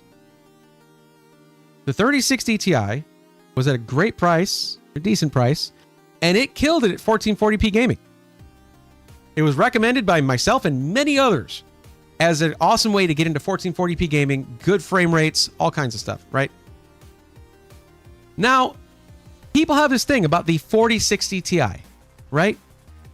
because they made some changes to it where they narrowed the basically the memory bus width. By the way, 5060 Ti, they opened that back up, saying it's better. And that the price wasn't good, and the whole 16 gig and 8 gig thing, so it got a bad rap. Fair, fine. The 5060 Ti is that jump in performance that we were waiting for there. It is notably better than the 3060 Ti and 4060 Ti. The 4060 Ti was somewhat similar to 3060 Ti in 1440p gaming performance, which, as I noted, and many others noted at the time, 3060 Ti could handle 1440p, no problem. If the 5060 Ti is a notable upgrade over both of those, it's even better at 1440p. So you got to stop looking at one part and estimating the value of the entire PC based on that one freaking part. There, I muted. There's a mute right there. Don't do that to yourself or others. Because we just discussed about how the main game they play is more CPU bound. Pay attention. No. This is why I do this. This is why I am doing this, because I look at the big picture. Okay? God. And that, well, you didn't say anything offensive or anything, right? It's just, it's stuff that I've heard for years, where the only thing that is questioned is CPU, GPU, dollar amount. If you tell me a game is CPU bound, I'm going to look at an X3D chip and be like, yo, you're up. You're in. Get in there, champ. And that's what this has. Plus upgrades on other parts as well for less money. How is that bad? Tell me. Please, convince me that's bad.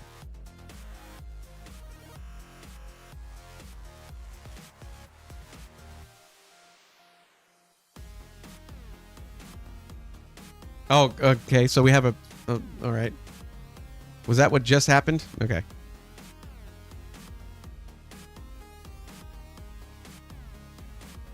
Thank you. Like, seriously, most people are going to be at a 60 class GPU. This is a step up from that. And everything else is also a step up. Like, I think this is the way to go, personally. So, this is the one. This is the one. Here we go. There we go.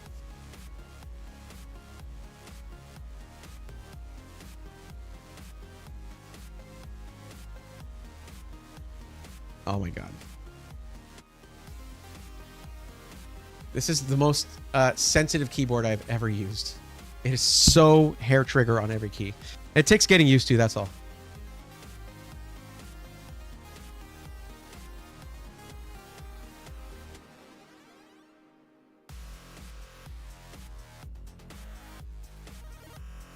I wish 5070 had 16 gigs of VRAM.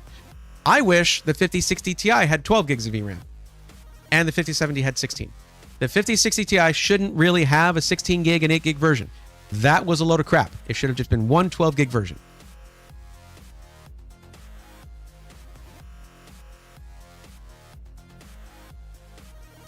Okay, so...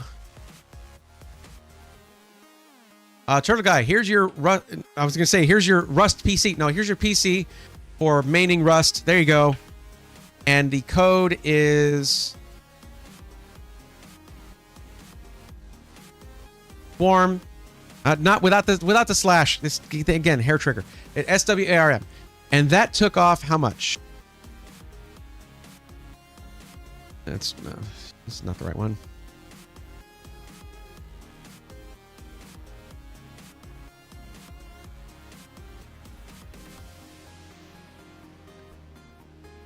All right, I'm back here. Sorry.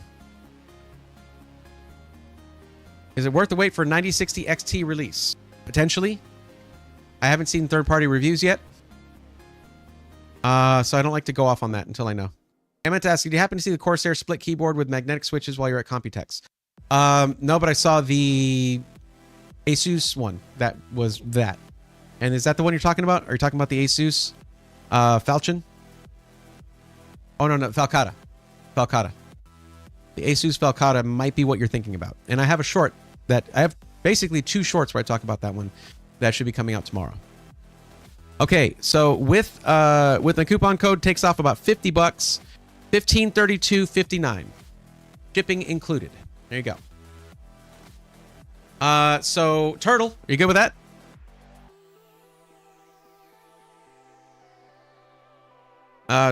Sorry, Turtle Guy. Was it Asus? It might have been. Cool. I'm very interested in that. Yeah, you should be very interested in it. And I happen to know a secret that nobody else has talked about as to why it is super cool. That'll be in the short. And I think genuinely, most people won't be as excited about this as I am. But yeah, it's very cool.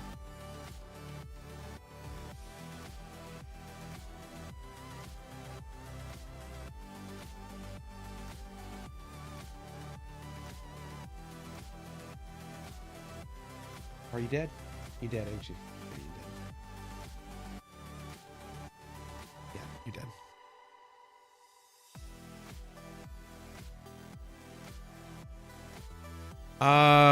So Turtle Guy, are you good?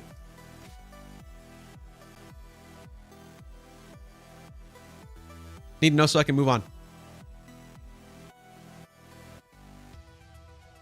OMJCYT, how do you feel about Asmongold? Tends to say a lot of stuff. A lot. He's had some here and there. He's had some decent takes, and here and there he's had some bad takes, just like anybody. So, I don't know. I don't really follow a lot of his stuff. I'll watch shorts of him and stuff, but I think he said some pretty controversial stuff pretty recently, and I'm not trying to attach myself to him in any way. You know, I don't know. He's just a dude that says things and has a big platform, and that can be a problem sometimes. There have been some times, to credit where credit's due, I guess, where there have been kind of some universally bad takes other people have had, and he's come through with clarity. He seems to me like a complex individual.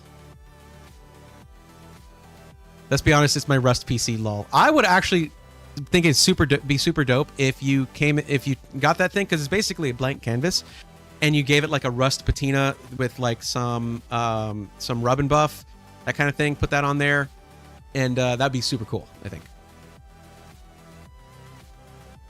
Anyway, all right, so you're good. You're good. You got the coupon code and the link, and everything's good to go.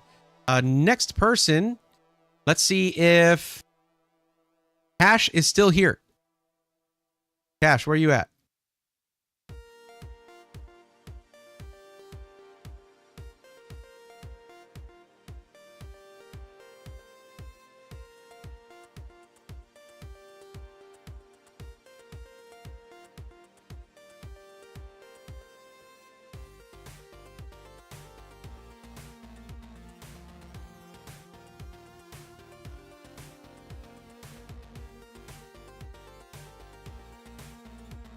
Awesome.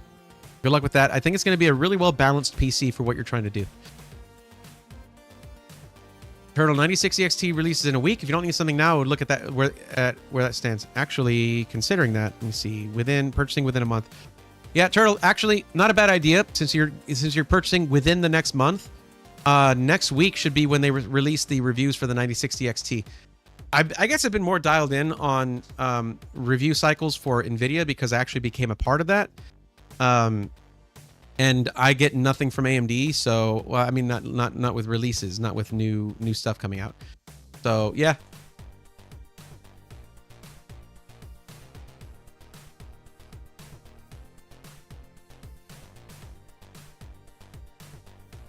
Yeah, because that one wasn't like a flash sale or anything like that, I think you'd be fine holding off for a week and seeing what the third-party reviewers have to say about the 9060 XT. It could very well be the right GPU for you.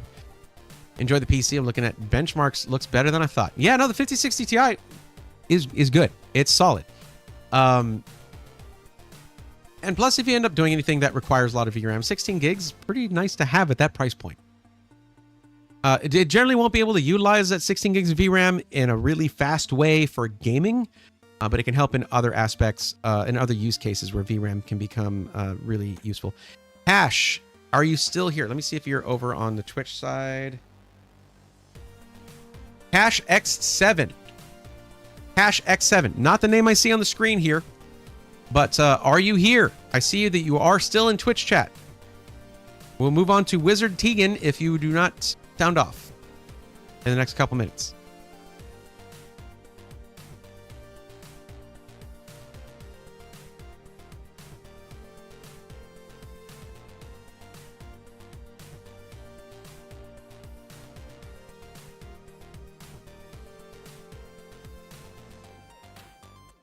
How to make a PC Matchmaker mad. The Arc B580 is so good. It is. Here's the thing, though. Tegan, I'll tell you. Check it out. Even though there have been massive improvements in compatibility between Arc Alchemist and Battle Mage, most of my viewers who come in would tell you themselves that they are brand new to PCs. And I hesitate to push them onto something that can require tweaking or fiddling all that much. We want them to do well. We want Intel to do well in this. We want them to keep pushing into that market. But I don't know that it is. It is it's the Arc B580. Oh, that's right. Okay, so you're saying Arc B580. Never mind. Not the wait. Yeah, Arc B5. I'm thinking about the right GPU. I confused myself. But yeah, it's a good value, but compatibility issues can be a thing. Still, on some things, it's just a lot better than before. Really been enjoying the Helldivers 2 recent update. I have not ever played Helldivers 2. It looked like a lot of fun, but I'm kind of bad at shooters, so yeah. Okay, Cash. All right, you're here. Let's do this thing. I just noticed 2160p is not available in my location. On YouTube, it would be. Most people are only able to see YouTube at 720p because of my current streaming setup.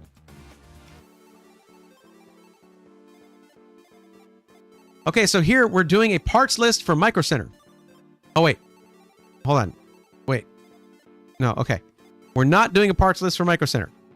Apparently. Oh, boy. I guess this is... Look, this is... Again, this is something that could have just been said in chat. This is only for things... If you're going to put, like, Power GPU, iBuyPower, Skytech, things like that. Oh, that's okay. That's all right. Just but I mean, this is something you could have told me in chat. And when you say yes to, do you plan on upgrading your CPU over time? I automatically will default to AMD because Intel is not too interested in that. So you didn't need to say that. You're basically saying what I say. Motherboard Gigabyte, fine. GPU brand, don't know, but no to MSI.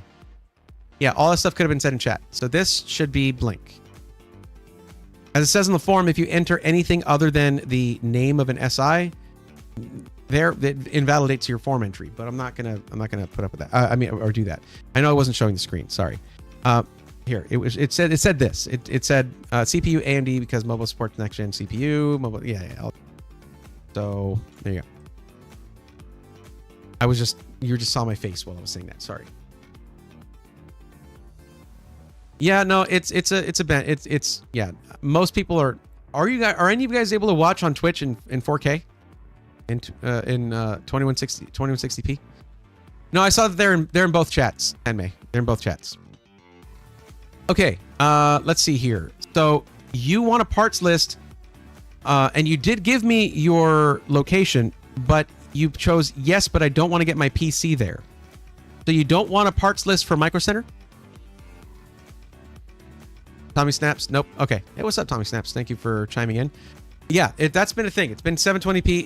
It's a problem with Meld Studio, which I switched to on because I was in a bind and it was really fast to set up versus OBS, and my OBS setup on the other PC, I didn't want to move all that over.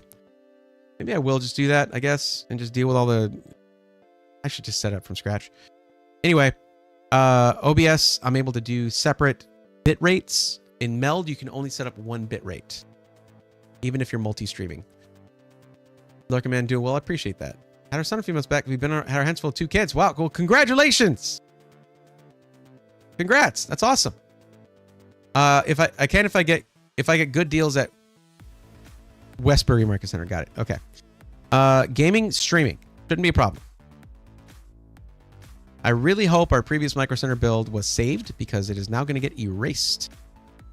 And that was a pretty slick build, so I would feel bad if they did that. If they didn't do that.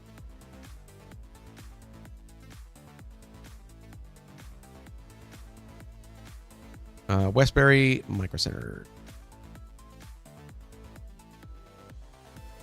Now we're doing 1440p gaming and streaming.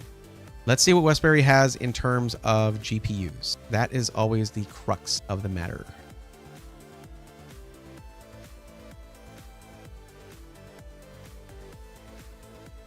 Because the thing is, hunting down a GPU is likely going to be your... Oh, never mind. They have 9070 XT. No, they don't. No, they don't. Ugh. Look, in stock is selected. 2 of these that I got my hopes up for say 0 in stock. Good job, guys. Yo, they got a $3,000 5090 though. Okay, let's keep looking here. They got GPUs. They certainly do. And our budget is what? Our budget is... Okay, let me ask you this. Cash, what is the actual maximum budget for your PC, for your parts? Like a solid number, not a range. An actual maximum number, no going over. It wasn't Turtle. Turtle was a Skytech build, 10 May.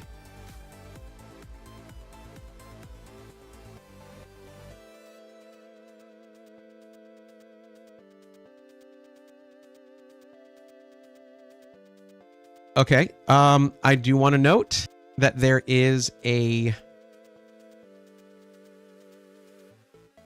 $3,500 to $3,500 option here. And so basically you placed yourself in the wrong category here. This happens more often than I'd like, and it skews my numbers for when I'm trying to figure out content to make and statistics, things like that. All right, moving on. That was it. That was the roast. That was the whole thing. What color are we doing in this build-in? We're doing it in... Oh, okay. All right. A specific color. Tell me in chat. What color are you looking for your case?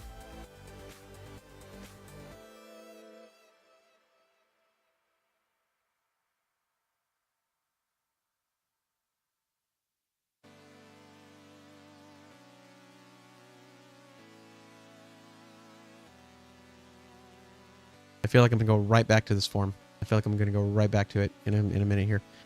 What you chose for between black and white or a specific color, you chose a specific color. What color of case? Black, I guess, and I want performance that matters. All right, I want to go ahead and point out that on the form, one of the options is black. You should be here. You're in here. Why did you make me have to ask that question? Guys, pay attention to the form, please. This wastes time. Other people, someone else waiting for help here. Okay, black. Great, cool, awesome. Moving on.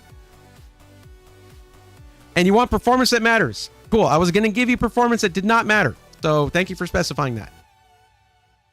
Okay, all right.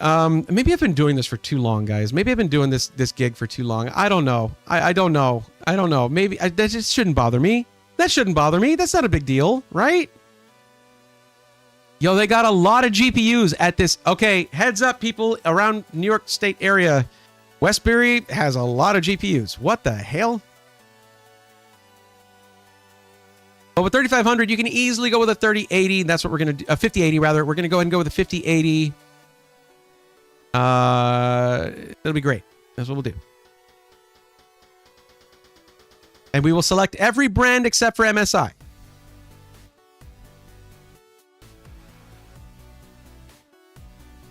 Let's put it here. There we go. Gigabyte, Asus, KNY. Okay.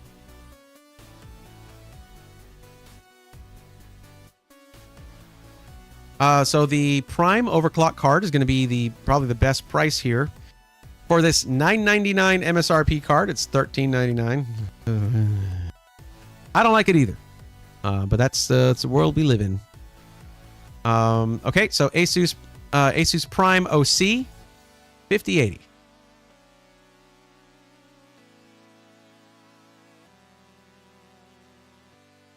All right. For this system, it's $3,500. I know it's 14. I know all my ranting earlier will still go with X3D chip.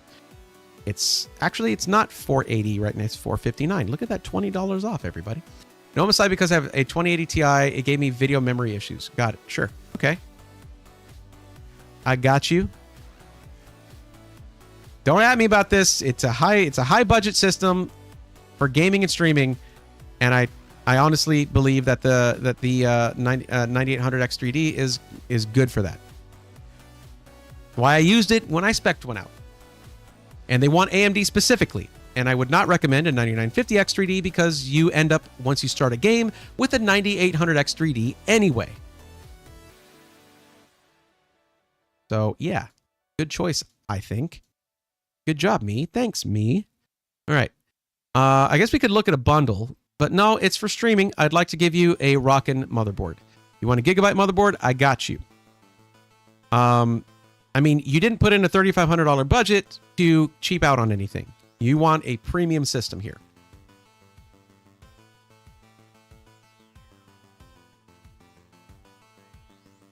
Oh, so let me just pick gigabyte.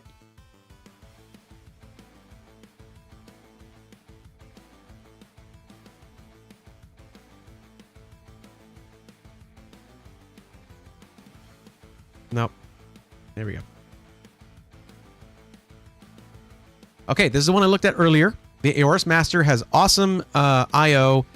It has a lot of storage options. The I/O is really what matters here, so you can have a lot of things plugged in for your stream setup. There you go. I was thinking about X870E Elite Black. Elite Black. What do you mean, Elite Black? The Elite Wi-Fi 7. This one.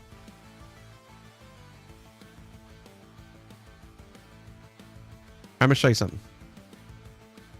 I looked at this one before. Didn't like it that much. It was because it was for someone who wanted to do streaming. Now, where would that become a problem? The more streaming devices you get. Gigabyte chose to, instead of having a ton of I/O, which they have a decent amount. It's not bad. It is not bad.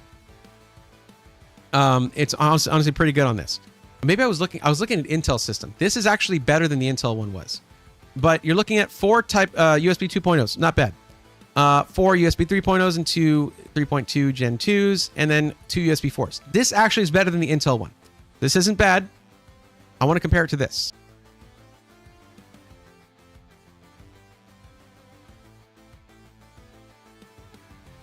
The other one might be better. That's interesting.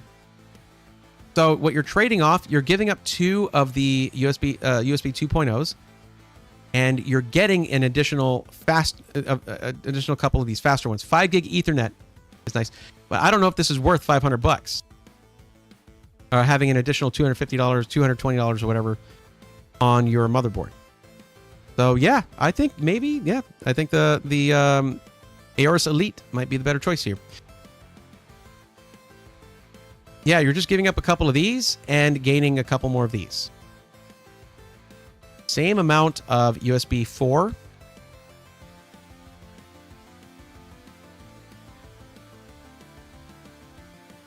But the price goes from, what is this? To $330. Never mind. So it's a difference of $180. Well, if we're talking about the thing is, the other brand I would look at for the motherboard is probably MSI. It's not a GPU. But that's probably what I would look at would be MSI for the motherboard. But if you're not wanting MSI GPU, I'm guessing you're maybe not going to want an MSI motherboard. I like them. I know they're super solid, but I mean, problems do happen.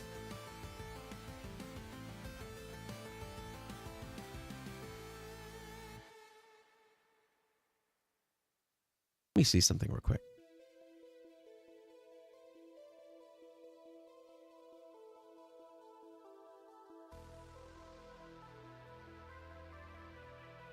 Yeah, you're probably good with that. What I was going to show you was this.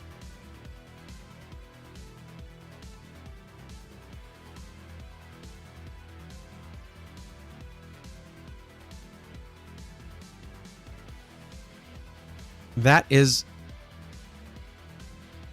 insanely good. That is really good. You actually have a couple fewer Type A's, but you gain a couple more Type C's.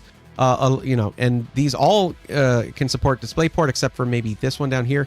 Oh no, these are the four USB 4.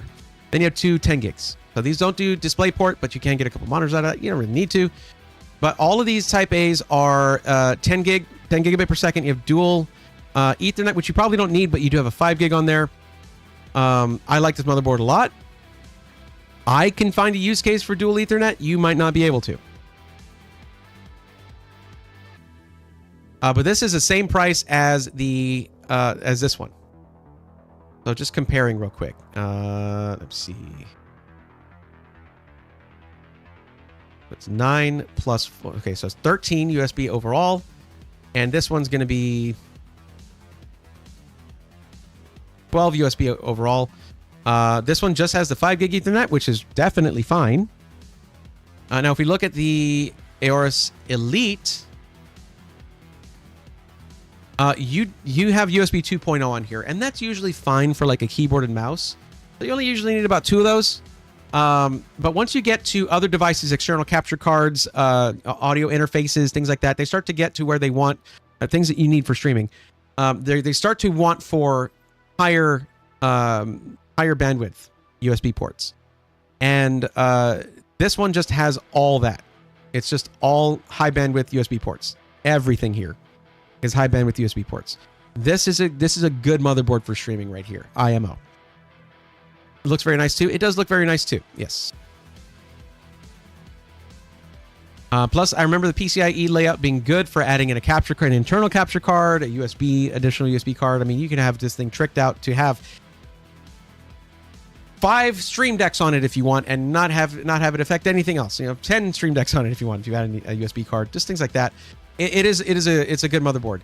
But it's the same price as this one, $500.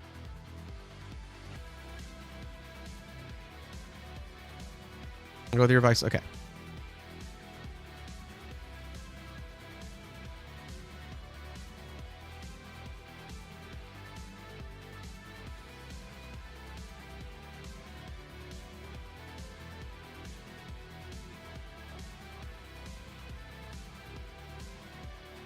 Questions 32, 48, or 64. You're not going to need 64 gigs of RAM, I'm fairly certain. But let's see. If we go, let me look at the 48 gig options. What are you going to be playing on stream, if I may ask? What kind of gaming are we talking about?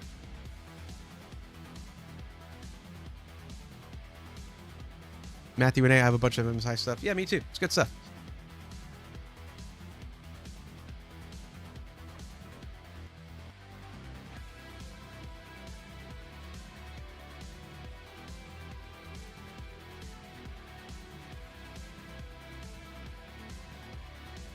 What kind of games are we talking about that you're going to be streaming? If you tell me you're going to be streaming Escape from Tarkov, I'm putting 64 gigs of RAM in there. There's no argument. But and just some other ones. More Rivals and heavy story AAA titles. I don't want to put you on 32 gigs of RAM in a $3,500 system. I think that would be... It's not that expensive to go 64 gigs. 64 gig kits have become quite common. And who knows, with AAA titles that you're talking about, what RAM requirements are going to be in the future if you're trying to run a complicated stream at the same time while running your Spotify, your Discord, all these different things all at once, and OBS and everything all at once. And games getting less and less optimized. With a high budget system, there is no need to put an artificial bottleneck on yourself that you might have to worry about in the future. So, DDR5 6000 CL30, perfect for Ryzen 9000 series, 64 gigs. And it is Trident Z5 Neo, which denotes that it is Expo memory, which is appropriate for AMD. I was thinking to go... I also have Tarkov. Okay, we made the right choice, everybody. We'll start with a 2 terabyte M.2. Inland Performance Plus 2 terabytes, super solid, very fast speeds, very reliable. And on this motherboard, you can add up to 4 more down the line. So, yeah. And I'm not worried about you doing that because you're getting a parts list where you're building it yourself. So,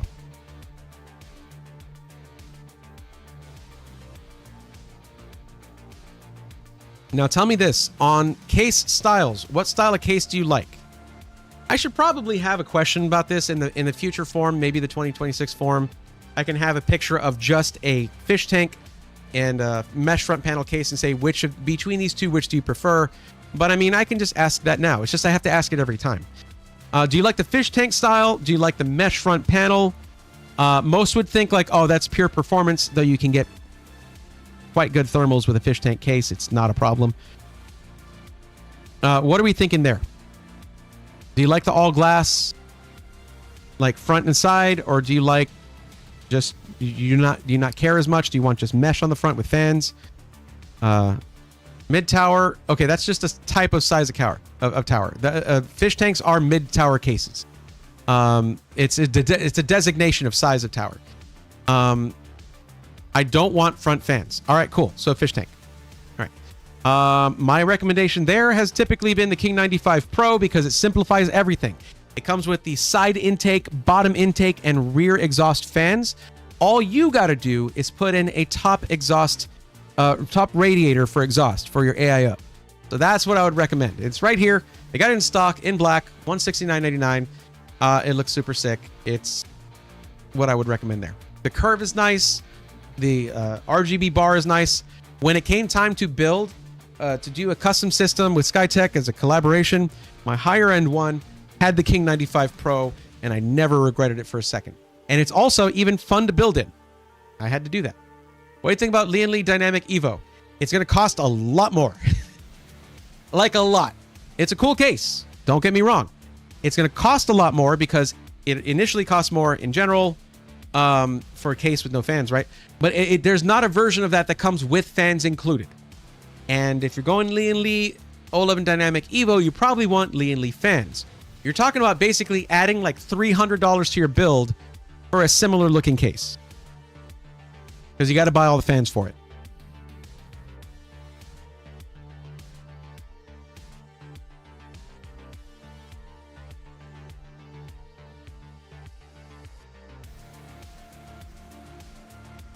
They're both very good, though.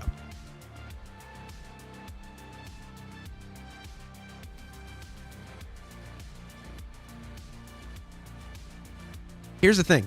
Let me... okay, Lee unit fans and all. Yes. This case comes with all of the fans included. Let me just show it to you here.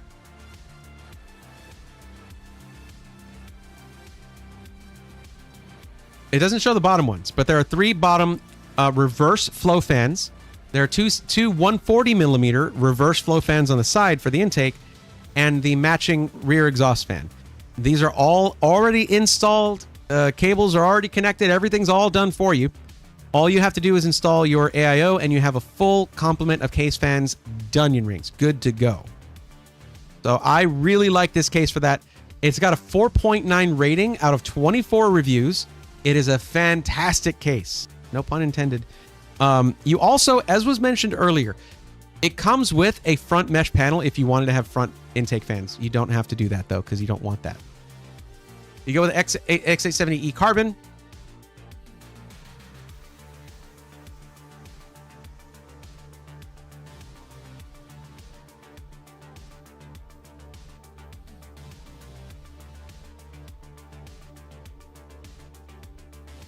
Okay, X870E carbon. I guess I didn't dig into the PCIe layout of that. Thank you for doing that. So PCIe 1 and 2 share bandwidth. So if you put a card in... All right, let's see here. Basically, if you put a card in this, like a capture card, it's going to make this PCIe X8 instead of X16. So put your capture card down here, essentially. As long as that is X4, you should be fine. I guess I could look at that. And M.2 2, so that's going to be this one here, most likely, is also going to share bandwidth with that. So only put them here or in the other 3 options that you have. Yeah. Okay. Good to know. Thank you. I get a feeling that's going to happen a lot with X870E motherboards because they tend to put a lot of I/O and things like that. Tend to use the bandwidth that's there. What's your RAM utilization while streaming? Okay, I'll stop what I'm doing and check that, Tanmay. 46% with 32 gigs of RAM. I'm not running a game, though. I'm running a lot of Chrome tabs. But the system is at 32 gigs of RAM. If I were to try to run Escape from Tarkov while doing it, it would not work.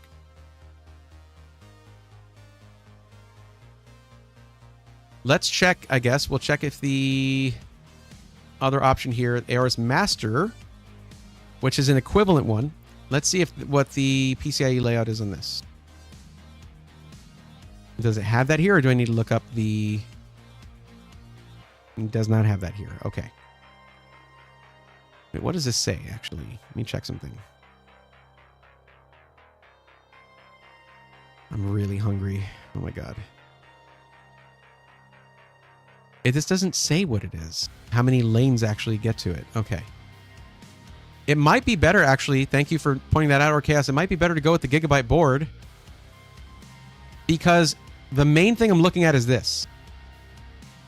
The only one PCIe slot is 5.0, meaning you're unlikely to get bifurcation by using the other two slots, which bothers me a lot, actually, now that I know that.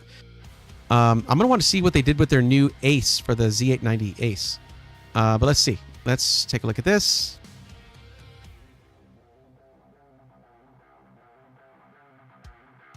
We're going to go here. We're going to go to specification.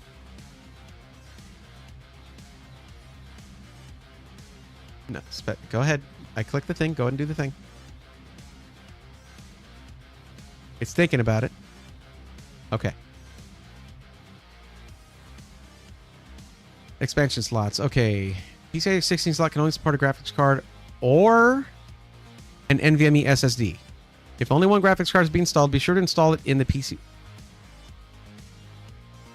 Okay. All right. Don't put an M.2 in the PCIe slot, I guess. Shares bandwidth with the M2B CPU and M2C CPU connectors.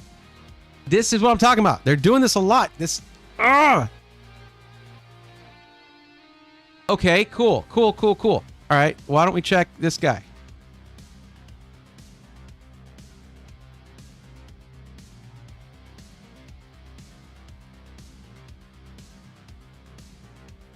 It's funny because a lot of this stuff happens on high-end boards where you think that they would be more feature-rich, but they are. But that's sacrifice. They'll make a okay.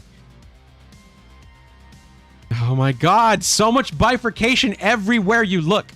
The M.2, the M2B CPU, M2C CPU connectors share bandwidth with. Oh, they dug too deeply and greedily.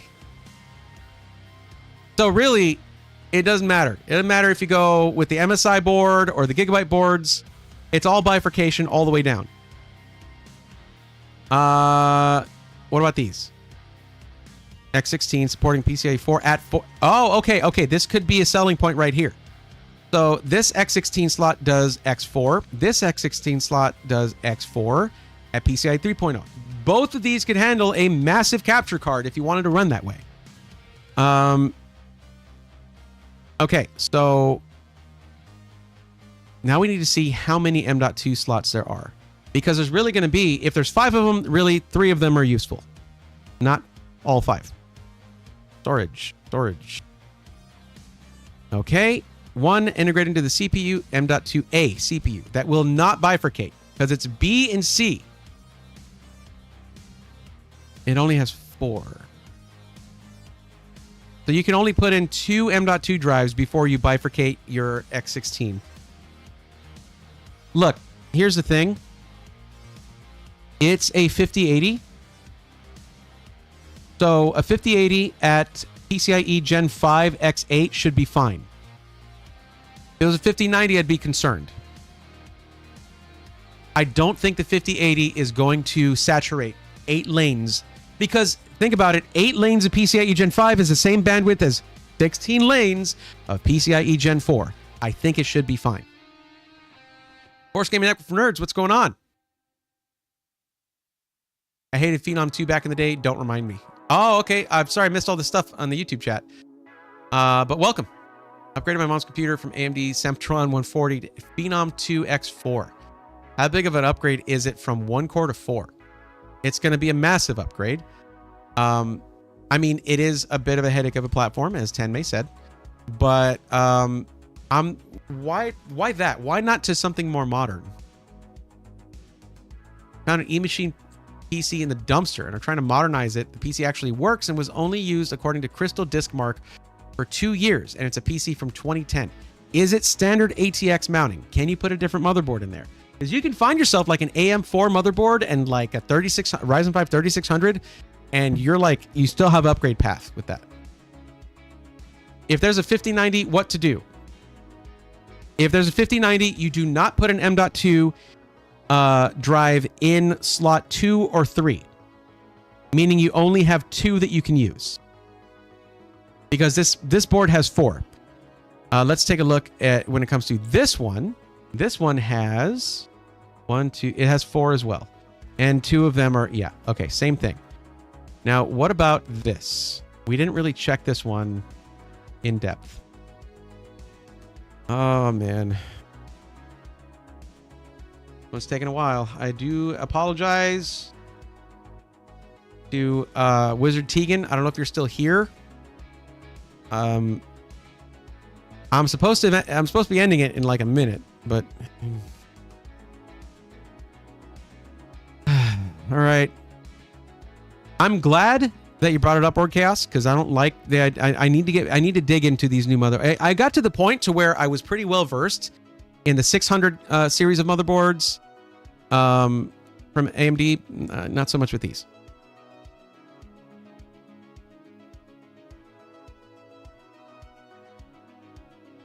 Okay, so that's what you sent me. PCIe 1 and 2. This is a problem for me. Because what it means is, if you put anything in this slot right here, you're getting only X8 to this slot right there. And for a streaming system, that is unacceptable. Unacceptable. So, that sucks, because I wanted to build a streaming system around this board. Well, no, I was looking at the Intel version of it.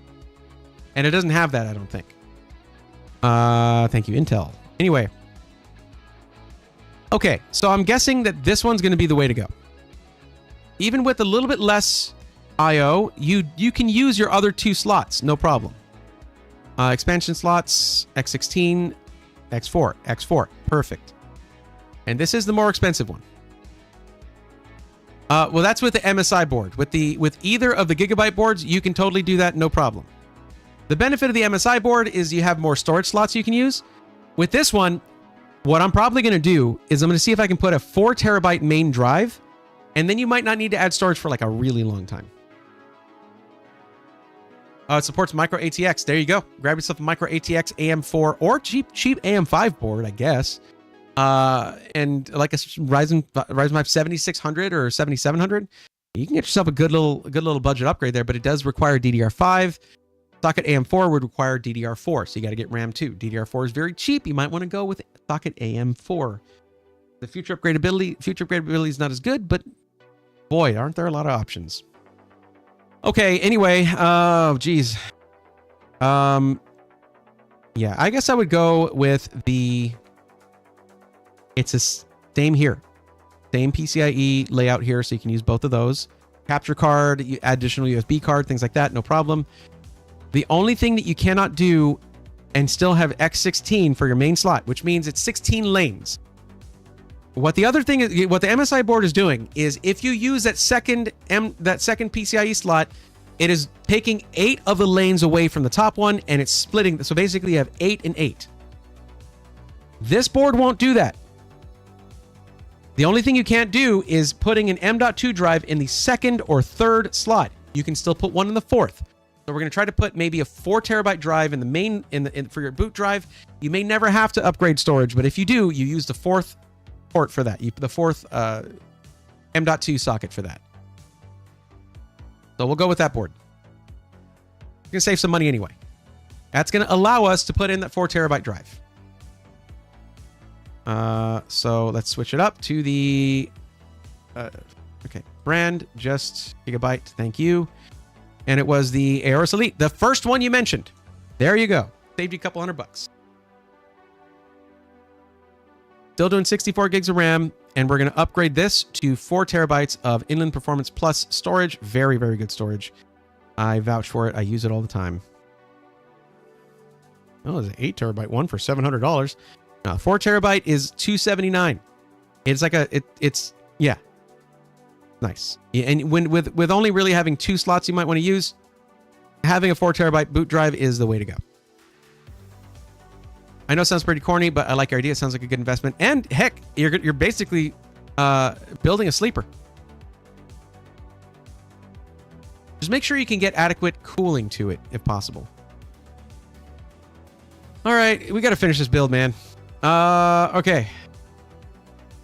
Power supply. T-Sonic, 1,000 watts. Easy option. Easy way to go. We're already going 50, 80. Yeah, we'll go 1,000 watts. I mean, this 1,200 watt option is only a little bit more than the 1,000 watt option. Well, it's like $50. It's like 25% more in cost. But let's just narrow this down to Seasonic.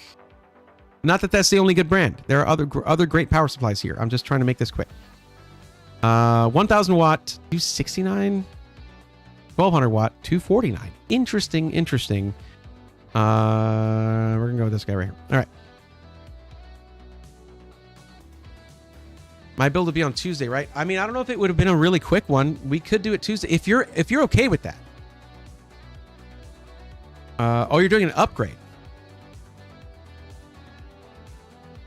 Yeah, upgrades can actually take longer than you think because you got to get me all of your current specs, like a list of it. You got to send all of that to me in a whisper on Twitch.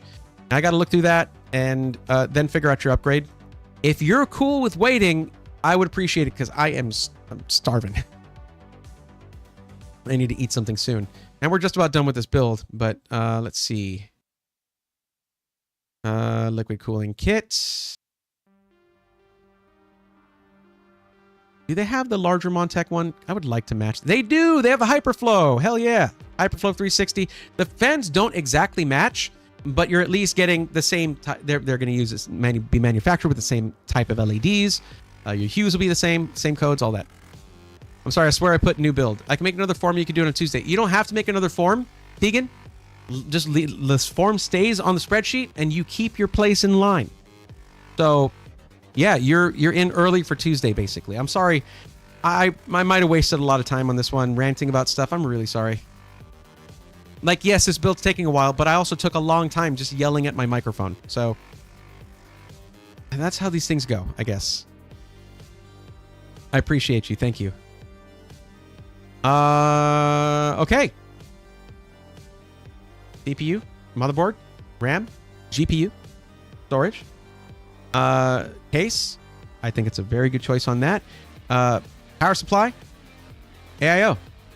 The only thing on here is your operating system. Now, and look, we're actually a few $100s under your max budget, so that's good. We're not getting the OS from Micro Center. You could just get the Windows Media Creation tool, install Windows 11 Home, and just get a license from an OEM license from my YouTube sponsor, VIP CDK Deals, and get it for like $25 instead of $120. What I need you to do, though, is I need you to save this build. Save the build. And I'm going to give you this link. All right. And you'll go here, go to save. And essentially, it'll probably, if you don't already have a Micro Center account, it'll have you set one up. And it'll save your build for you, cache.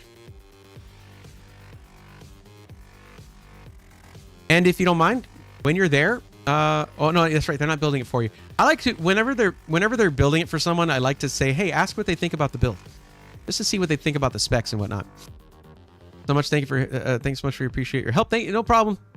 I'm happy that, and I'm happy to know that this location has a lot of GPUs. So anyone who comes in from the New York area, I'll be like, yo, go to Westbury.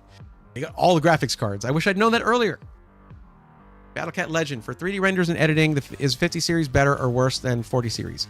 It is better. It is an improvement, yes. Welcome to the stream, BattleCat Legend. You're coming in right at the end.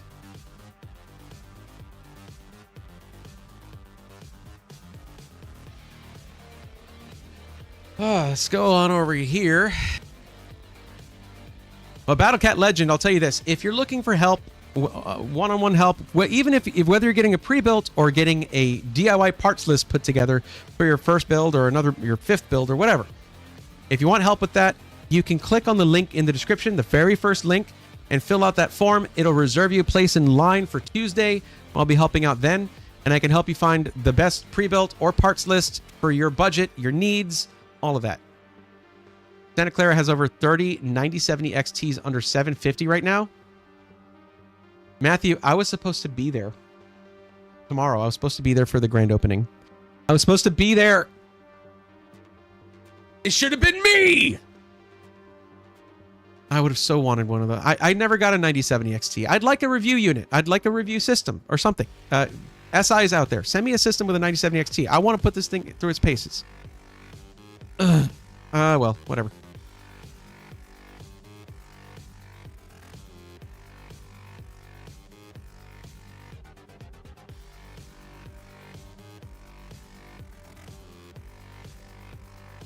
Oh boy. All right.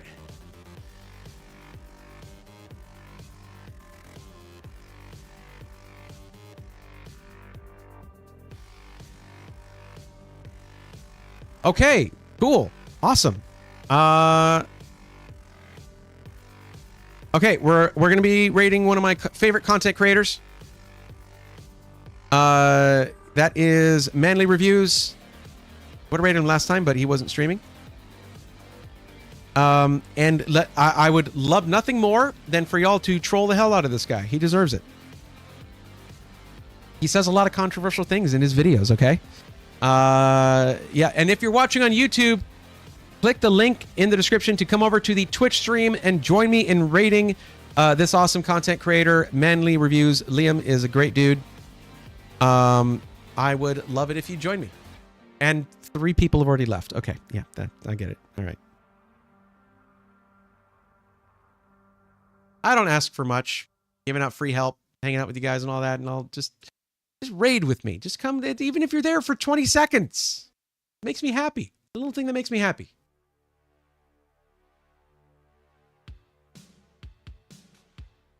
By the way, somehow I ended up pretty much never cussing in my streams. That doesn't mean the people I raid have the same self-imposed odd restriction. I cuss a lot of the time in person. Ask Alucard, he'll tell you. But yeah, so if I'm rating somebody else, just keep that in mind. They're probably going to be, you know, talking like grown-ups. I don't know. Whatever. But let's raid Manly Reviews with you, my friends. Come along with me. Come on, everybody. Do that. And I'll be back on Sunday with a gaming stream. Watch the YouTube channel over the next couple days. There's gonna be a bunch of shorts going up there. I am sitting on a little bit of a backlog of shorts. They're all going up, and it's gonna be if you like that, it'll make you happy. If you like my content, even my short form content. Want to use mine still in box, never used? Alucard, why are you sitting on that? Use it. Onware, thank you very much. I hope you have a good night, and come raid with me. To my friend Manly Reviews. Onware, you need to check out this guy's YouTube channel. His editing is so good. It is super sick. Just some of my favorite stuff. Does a lot of green screen stuff, but it's really good. Like, watch his Cyberpunk. There's some iffy green screen on the Cyberpunk video. He's doing this in his basement, but he's really, really good stuff. Like, really good storytelling stuff for these video essays, things like that. I'm sure I should be rating. I need to go eat. Ari's getting out of work. I need to, yeah. All right. Thank you guys so much. I appreciate you. And the things that you do and say and hanging out with me. And I hope to see you on Sunday for the gaming stream, only on Twitch. I might be getting Expedition 33. It looks amazing. I love RPGs. So, like, maybe I'll do that. Maybe I've been thinking about playing Elden Ring for the first time. Maybe I'll do that. Maybe Metroid Prime. I've never played Metroid Prime. I love Metroid. I'm going to be changing it up for the gaming streams. I want to see you there. And until then, thank you so much and take care. Ooh, thick bars, bro.